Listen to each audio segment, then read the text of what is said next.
ਸਤਿ ਸ੍ਰੀ ਅਕਾਲ। ਤੁਹਾਡਾ ਮੁੱਦਾ ਸਾਡੀ ਜ਼ਿੰਮੇਵਾਰੀ ਪ੍ਰੋਗਰਾਮ ਦੇ ਵਿੱਚ ਤੁਹਾਡਾ ਸਭ ਦਾ ਸਵਾਗਤ ਤੇ ਮੈਂ ਜਤਿੰਦਰ ਸਿੰਘ ਮਹਿਰੋਗ। ਅੱਜ ਇਸ ਪ੍ਰੋਗਰਾਮ ਦੇ ਵਿੱਚ ਜੋ ਵਿਸ਼ਾ ਰੱਖਿਆ ਉਹ ਵਿਸ਼ਾ ਅੰਮ੍ਰਿਤਸਰ ਦੇ ਵਿੱਚ ਜੋ ਬੀਤੇ ਦਿਨੀ ਕਤਲ ਹੋਇਆ ਉਸੇ ਮਾਮਲੇ ਦੇ ਨਾਲ ਜੁੜਿਆ ਹੋਇਆ। ਦਰਅਸਲ ਬੀਤੇ ਦਿਨਾਂ ਤੋਂ ਇੱਕ ਖਬਰ ਸਾਹਮਣੇ ਆ ਰਹੀ ਸੀ ਕਿ ਇੱਕ ਬੱਚੀ ਨੂੰ ਅਗਵਾ ਕਰ ਲਿਆ ਗਿਆ, ਕਿਡਨੈਪ ਕੀਤਾ ਗਿਆ। ਬਹੁਤ ਤਰ੍ਹਾਂ ਦੀਆਂ ਚਰਚਾਵਾਂ ਚੱਲੀਆਂ, ਬਹੁਤ ਤਰ੍ਹਾਂ ਦੀਆਂ ਅਫਵਾਹਾਂ ਚੱਲੀਆਂ। ਜਦੋਂ ਪੁਲਿਸ ਦੇ ਵੱਲੋਂ ਜਾਂਚ ਕੀਤੀ ਗਈ, ਛਾਣਬੀਨ ਕੀਤੀ ਗਈ ਤਾਂ ਪਤਾ ਲੱਗਿਆ ਕਿ ਇਸ ਬੱਚੀ ਦਾ ਜੋ ਕਾਤਲ ਹੈ ਉਹ ਕੋਈ ਹੋਰ ਨਹੀਂ ਬਲਕਿ ਉਸ ਦੀ ਹੀ ਮਤਰੇਈ ਮਾਂ ਹੈ। ਅੱਜ ਇਸੇ ਦੇ ਉੱਤੇ ਗੱਲਬਾਤ ਅਸੀਂ ਕਰਨੀ ਹੈ ਕਿ 7 ਸਾਲ ਦੀ ਬੱਚੀ ਦਾ ਆਖਿਰਕਾਰ ਕੀ ਕਸੂਰ ਸੀ ਕਿ ਉਸ ਦੀ ਮਤਰੇਈ ਮਾਂ ਨੇ ਉਸ ਨੂੰ ਮੌਤ ਦੇ ਘਾਟ ਉਤਾਰ ਦਿੱਤਾ। ਇਸ ਤਰ੍ਹਾਂ ਕਰਨ ਦੀ ਹਿੰਮਤ ਕਿਵੇਂ ਪੈ ਜਾਂਦੀ ਹੈ? ਆਖਿਰਕਾਰ ਚਾਹੇ ਉਹ ਪੇਟ ਤੋਂ ਨਹੀਂ ਜਨਮਿਆ ਸੀ ਪਰ ਹੈ ਤਾਂ ਛੋਟਾ ਬੱਚਾ ਸੀ, ਹੈ ਤਾਂ ਉਸੇ ਪਰਿਵਾਰ ਦਾ ਮੈਂਬਰ ਸੀ ਔਰ ਉਸ ਨੂੰ ਅਪਣਾਉਣ ਦੀ ਬਜਾਏ ਉਸ ਨੂੰ ਜਹਾਨੋਂ ਕਿਉਂ ਤੋਰ ਦਿੱਤਾ ਗਿਆ? ਇਹ ਬਹੁਤ ਵੱਡਾ ਸਵਾਲ ਹੈ। ਇਸ ਵਿਸ਼ੇ ਦੇ ਉੱਤੇ ਅਸੀਂ ਅੱਜ ਇਹ ਪ੍ਰੋਗਰਾਮ ਰੱਖਿਆ। ਵੱਧ ਤੋਂ ਵੱਧ ਤੁਸੀਂ ਵੀ ਸਾਡੇ ਨਾਲ ਜੁੜਿਓ, ਆਪੋ ਆਪਣੀ ਰਾਏ ਦਿਓ, ਕਿਉਂਕਿ ਇਹ ਪਹਿਲੀ ਘਟਨਾ ਨਹੀਂ ਹੈ। ਇਸ ਤੋਂ ਪਹਿਲਾਂ ਵੀ ਇਸ ਤਰ੍ਹਾਂ ਦੀਆਂ ਬਹੁਤ ਸਾਰੀਆਂ ਘਟਨਾਵਾਂ ਵਾਪਰੀਆਂ ਜਿੱਥੇ ਜੋ ਰਿਸ਼ਤੇ ਆਪਸ ਦੇ ਵਿੱਚ ਸਗਿਆਂ ਵਾਲੇ ਨਹੀਂ ਹੁੰਦੇ ਤਾਂ ਉਹਨਾਂ ਰਿਸ਼ਤਿਆਂ ਦੇ ਵਿੱਚ ਇਸੇ ਤਰ੍ਹਾਂ ਦਰਾਰਾਂ ਪੈਂਦੀਆਂ ਨੇ ਔਰ ਬਾਅਦ ਦੇ ਵਿੱਚ ਮਾਮਲੇ ਇੱਥੋਂ ਤੱਕ ਪਹੁੰਚ ਜਾਂਦੇ ਆ ਕਿ ਬੱਚੇ ਨਿਸ਼ਾਨਾ ਬਣ ਜਾਂਦੇ ਨੇ। ਕਿਉਂ ਆਪਣਤ ਦਾ ਅਹਿਸਾਸ ਨਹੀਂ ਹੁੰਦਾ? ਕਿਉਂ ਉਹਨਾਂ ਨੂੰ ਆਪਣਿਆਂ ਵਾਂਗ ਨਹੀਂ ਅਪਣਾਇਆ ਜਾ ਸਕਦਾ ਜਿਨ੍ਹਾਂ ਨੇ ਕੋਖ ਤੋਂ ਜਨਮ ਲਿਆ ਹੋਵੇ? ਅੱਜ ਇਸੇ ਮਸਲੇ ਦੇ ਉੱਤੇ ਖੁੱਲ੍ਹ ਕੇ ਜਿਹੜੀ ਆ ਉਹ ਗੱਲਬਾਤ ਕਰਾਂਗੇ।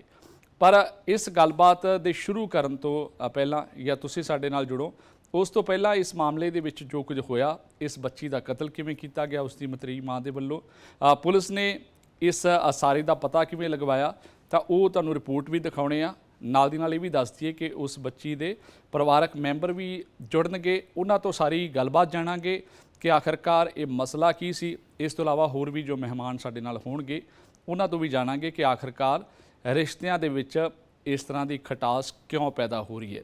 ਇਸੇ ਤੇ ਪ੍ਰੋਗਰਾਮ ਮੇਰਾ ਕੀ ਕਸੂਰ ਨੀ ਅਮੜੀਏ, ਦੇਖੋ ਰਿਪੋਰਟ।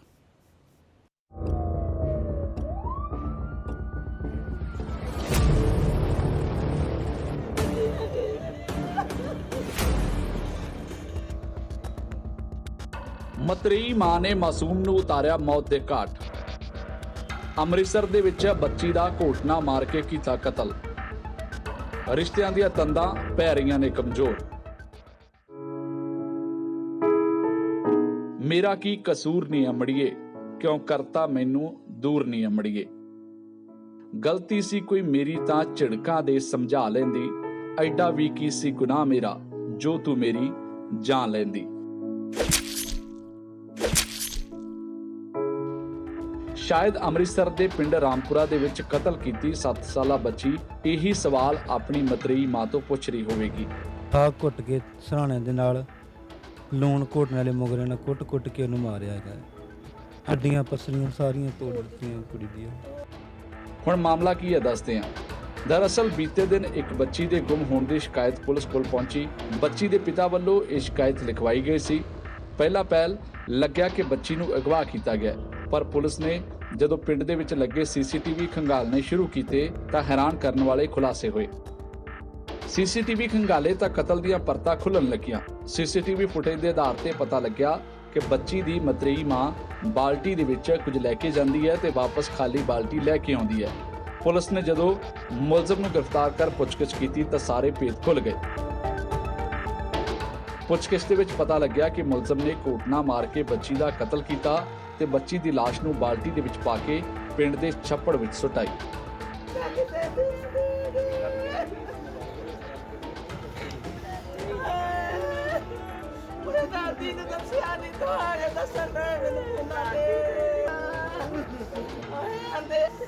ਮਾਰਿਆ ਉਹ ਬੱਚੀ ਦੇ ਸਿਰ ਤੇ, ਉਹ ਜਿਹੜਾ ਉੱਥੇ ਆਪਣਾ ਘਰ ਦੇ ਵਿੱਚ ਘੋਟਣਾ ਟਾਈਪ ਜਿਹਾ ਹੁੰਦਾ ਜਿੰਨਾ ਘਰ ਦੇ ਕਿਚਨ ਦੇ ਵਿੱਚ, ਉਹ ਸਿਰ 'ਚ ਮਾਰ ਕੇ ਉਹਨੂੰ ਬੱਚੀ ਨੂੰ ਮਾਰਿਆ। ਕਾਰਨ ਕੀ ਸੀ ਮਾਰਨ ਦਾ, ਕੀ ਵਜ੍ਹਾ ਸੀਗੀ ਜੀ, ਉਹ ਹੁਣ ਸਾਰੀ ਇਨਵੈਸਟੀਗੇਸ਼ਨ ਸਾਡੀ ਚੱਲ ਰਹੀ ਆ ਤੇ ਅਸੀਂ ਉਹ ਵੀ ਕਲੀਅਰ ਕਰਾਂਗੇ। ਇਹ ਨਹੀਂ ਜੀ, ਮਾਰਨ ਤੋਂ ਬਾਅਦ 2 ਦਿਨ ਨਹੀਂ ਜੀ, ਜਿੱਦਣ ਇਹ ਬੱਚੀ ਦੀ ਰਾਤ ਨੂੰ 9-10 ਵਜੇ ਦੇ ਕਰੀਬ ਇਹ ਰਿਪੋਰਟ ਲਿਖਾਉਂਦੇ ਆ ਵੀ ਬੱਚੀ ਗੁੰਮ ਆ, ਉਦੋਂ ਸ਼ਾਮ ਨੂੰ 4 ਵਜੇ ਉਹ ਬੱਚੀ ਨੂੰ ਮਾਰ ਕੇ ਉਸੇ ਵੇਲੇ ਬੱਚੀ ਨੂੰ ਬਾਹਰ ਛੱਡ ਆਉਂਦਾ। ਇਹ ਸਾਰਾ ਭੇਦ ਖੁੱਲ੍ਹਣ ਤੋਂ ਬਾਅਦ ਬੱਚੀ ਦੀ ਲਾਸ਼ ਨੂੰ ਪੁਲਿਸ ਨੇ ਬਰਾਮਦ ਕੀਤਾ। ਪੋਸਟਮਾਰਟਮ ਕਰਵਾਉਣ ਵਾਸਤੇ ਅੰਮ੍ਰਿਤਸਰ ਦੇ ਸਿਵਲ ਹਸਪਤਾਲ ਵਿੱਚ ਲਿਆਂਦਾ ਗਿਆ। ਪੁਲਿਸ ਅਧਿਕਾਰੀ ਯੁਗਰਾਜ ਸਿੰਘ ਨੇ ਦੱਸਿਆ ਕਿ ਅਸੀਂ ਇਸ ਕੇਸ ਦੀ ਇਨਵੈਸਟੀਗੇਸ਼ਨ ਕਰ ਰਹੇ ਹਾਂ, ਜਲਦੀ ਹੀ ਇਸ ਕੇਸ ਦੀ ਤਹਿ ਤੱਕ ਪਹੁੰਚਾਂਗੇ। ਫਿਲਹਾਲ ਪੋਸਟਮਾਰਟਮ ਤੋਂ ਬਾਅਦ ਬੱਚੀ ਦਾ ਉਸਦੇ ਪਿੰਡ ਵਿੱਚ ਸੰਸਕਾਰ ਕਰ ਦਿੱਤਾ ਗਿਆ ਹੈ। ਹੁਣ ਪੁਲਿਸ ਮੁਲਜ਼ਮ ਤੋਂ ਇਹ ਜਾਣਨ ਦੇ ਵਿੱਚ ਲੱਗੀ ਹੈ ਕਿ ਉਸਨੇ ਬੱਚੀ ਦਾ ਕਤਲ ਆਖਰ ਕਿਉਂ ਕੀਤਾ, ਕਿ ਇਸ ਕਤਲ ਦੇ ਵਿੱਚ ਹੋਰ ਵੀ ਕਿਸੇ ਦੀ ਭੂਮਿਕਾ ਹੈ ਜਾਂ ਇਕੱਲਿਆਂ ਹੀ ਉਸਨੇ ਇਸ ਕਤਲ ਦੀ ਸਾਜ਼ਿਸ਼ ਘੜੀ ਤੇ ਉਸ ਨੂੰ ਅੰਜਾਮ ਦਿੱਤਾ ਹੈ।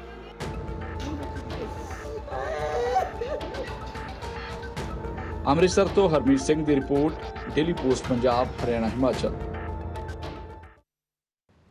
ਹੁਣ ਸਵਾਲ ਇਹ ਨੇ ਕਿ ਅੰਮ੍ਰਿਤਸਰ ਦੇ ਵਿੱਚ ਇਸ ਬੱਚੀ ਦਾ ਜੋ ਕਤਲ ਕੀਤਾ ਗਿਆ ਉਸ ਦਾ ਆਖਰਕਾਰ ਕਸੂਰ ਕੀ ਸੀ, ਉਸ ਨੂੰ ਕਿਉਂ ਮੌਤ ਦੇ ਘਾਟ ਉਤਾਰ ਦਿੱਤਾ ਗਿਆ, ਕਿਉਂ ਮਤਰੀ ਮਾਂ ਜਿਸ ਦੀ ਜ਼ਿੰਮੇਵਾਰੀ ਇਹ ਬਣਦੀ ਸੀ ਕਿ ਉਸ ਦਾ ਸਹੀ ਢੰਗ ਦੇ ਨਾਲ ਪਾਲਣ ਪੋਸ਼ਣ ਕਰਦੀ, ਉਸ ਦੀ ਮਾਂ ਜੋ ਉਸ ਨੂੰ ਜਨਮ ਦੇਣ ਵਾਲੀ ਸੀ, ਜੇਕਰ ਉਹਨਾਂ ਦੇ ਨਾਲ ਕਿਸੇ ਗੱਲੋਂ ਉਹ ਨਹੀਂ ਰਹਿ ਰਹੀ ਸੀ ਤੇ ਜਿਸ ਦੀ ਜ਼ਿੰਮੇਵਾਰੀ ਸੀ ਉਸਨੇ ਕਿਉਂ ਨਹੀਂ ਨਿਭਾਈ, ਕਿਉਂ ਮਤਰੀ ਮਾਂ ਨੇ ਮਾਸੂਮ ਦਾ ਕਤਲ ਕਰ ਦਿੱਤਾ। ਰਿਸ਼ਤਿਆਂ ਦੀਆਂ ਤੰਦਾਂ ਆਖਰਕਾਰ ਕਮਜ਼ੋਰ ਕਿਉਂ ਪੈ ਰਹੀਆਂ ਨੇ, ਕਾਤਲ ਮਤਰੀ ਮਾਂ ਦੇ ਲਈ ਕੀ ਸਜ਼ਾ ਹੋਣੀ ਚਾਹੀਦੀ ਹੈ। ਜੇਕਰ ਸੀਸੀਟੀਵੀ ਨਾ ਹੁੰਦਾ ਤਾਂ ਫਿਰ ਕੀ ਭੇਤ ਇਸ ਦਾ ਨਹੀਂ ਖੁੱਲ੍ਹਣਾ ਸੀ, ਕੀ ਫਿਰ ਯਕੀਨ ਕੀਤਾ ਜਾ ਸਕਦਾ ਸੀ ਕਿ ਇੱਕ ਮਾਂ ਜਿਸ ਦੀ ਜ਼ਿੰਮੇਵਾਰੀ ਇਹ ਹੈ ਕਿ ਉਸਨੇ ਬੱਚੀ ਦਾ ਪਾਲਣ ਪੋਸ਼ਣ ਕਰਨਾ ਹੈ, ਉਸ ਨੂੰ ਸੰਭਾਲਣਾ ਹੈ ਤੇ ਉਹੀ ਕਤਲ ਕਰ ਸਕਦੀ ਹੈ। ਫਿਲਹਾਲ ਸੀਸੀਟੀਵੀ ਨੇ ਸਾਰੇ ਭੇਤ ਖੋਲ੍ਹ ਦਿੱਤੇ ਹੈ ਔਰ ਭੇਤ ਖੁੱਲ੍ਹਣ ਤੋਂ ਬਾਅਦ ਜਿਹੜਾ ਉਹ ਪੁਲਿਸ ਨੂੰ ਪਤਾ ਲੱਗ ਗਿਆ ਕਿ ਇਸ ਦਾ ਕਾਤਲ ਕੌਣ ਸੀ। ਪਰ ਮਸਲਾ ਇਹ ਵੀ ਹੈ ਕਿ ਬੱਚੀ ਹੁਣ ਜਹਾਨ ਦੇ ਉੱਤੇ ਨਹੀਂ ਰਹੀ ਤਾਂ ਫਿਰ ਇਸ ਦਾ ਕਸੂਰ ਕੀ ਸੀ, ਇਸ ਨੂੰ ਮਾਰਨ ਵਾਲੇ ਨੇ ਇਹ ਕਿਉਂ ਨਹੀਂ ਸੋਚਿਆ।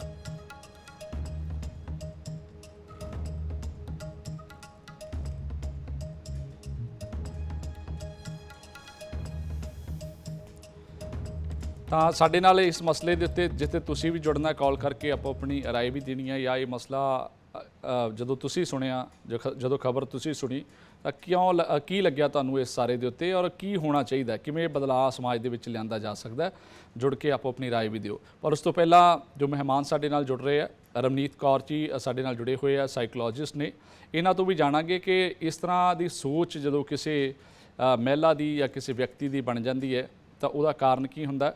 ਇਸ ਤੋਂ ਇਲਾਵਾ ਰਿੰਪਲ ਮਿੱਡਾ ਜੀ ਫਾਰਮਰ ਮੈਂਬਰ ਨੇ ਚਾਈਲਡ ਰਾਈਟ ਕਮਿਸ਼ਨ ਦੇ, ਉਹ ਵੀ ਸਾਡੇ ਨਾਲ ਜੁੜੇ ਨੇ, ਉਹਨਾਂ ਦਾ ਵੀ ਬਹੁਤ ਬਹੁਤ ਸਵਾਗਤ ਹੈ ਜੀ ਤੁਹਾਡਾ।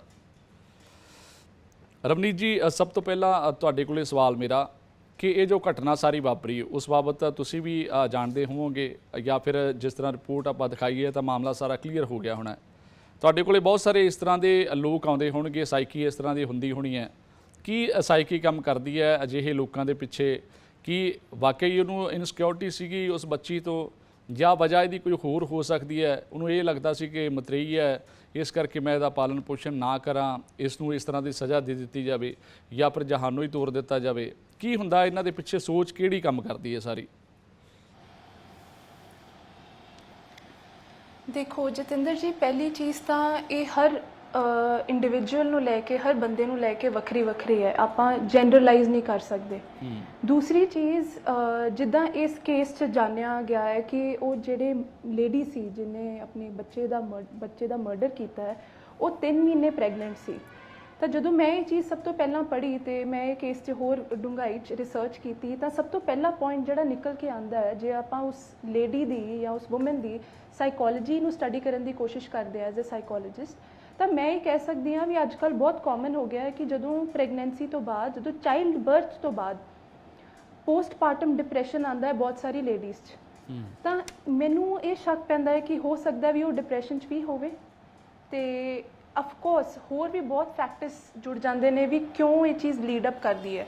ਤਾਂ ਇਹ ਡਿਪਰੈਸ਼ਨ 'ਚ ਵੀ ਹੋ ਸਕਦਾ ਹੈ ਕਿਉਂਕਿ ਪਹਿਲੇ 3 ਜਾਂ 4 ਮਹੀਨੇ 'ਚ ਕਿਹਾ ਜਾਂਦਾ ਹੈ ਕਿ ਇਰੀਟੇਸ਼ਨ, ਗੁੱਸਾ, ਅਨਰੀਜ਼ਨੇਬਿਲਿਟੀ ਆ ਜਾਂਦੀ ਹੈ ਇੱਕ ਲੇਡੀ 'ਚ ਚਾਈਲਡ ਬਰਥ ਤੋਂ ਬਾਅਦ।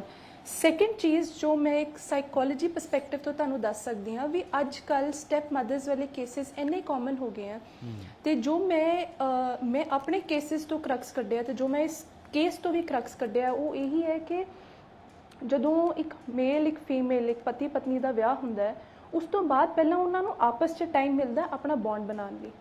ਜਦੋਂ ਇਹ ਲੇਡੀ ਜਾਂ ਇਹ ਵੂਮਨ ਆਈ ਹੈ ਵਿਆਹ ਕਰਵਾ ਕੇ, ਉਦੋਂ ਆਲਰੇਡੀ ਇੱਕ ਬੱਚਾ ਸੀਗਾ ਉਹਨਾਂ ਦੇ ਪਿਕਚਰ 'ਚ, ਤਾਂ ਉਹ ਹਸਬੈਂਡ ਨਾਲ ਉਹ ਰਿਲੇਸ਼ਨਸ਼ਿਪ ਫਾਰਮ ਨਹੀਂ ਹੁੰਦਾ, ਇੱਕ ਬੌਂਡ ਫਾਰਮ ਨਹੀਂ ਹੁੰਦਾ।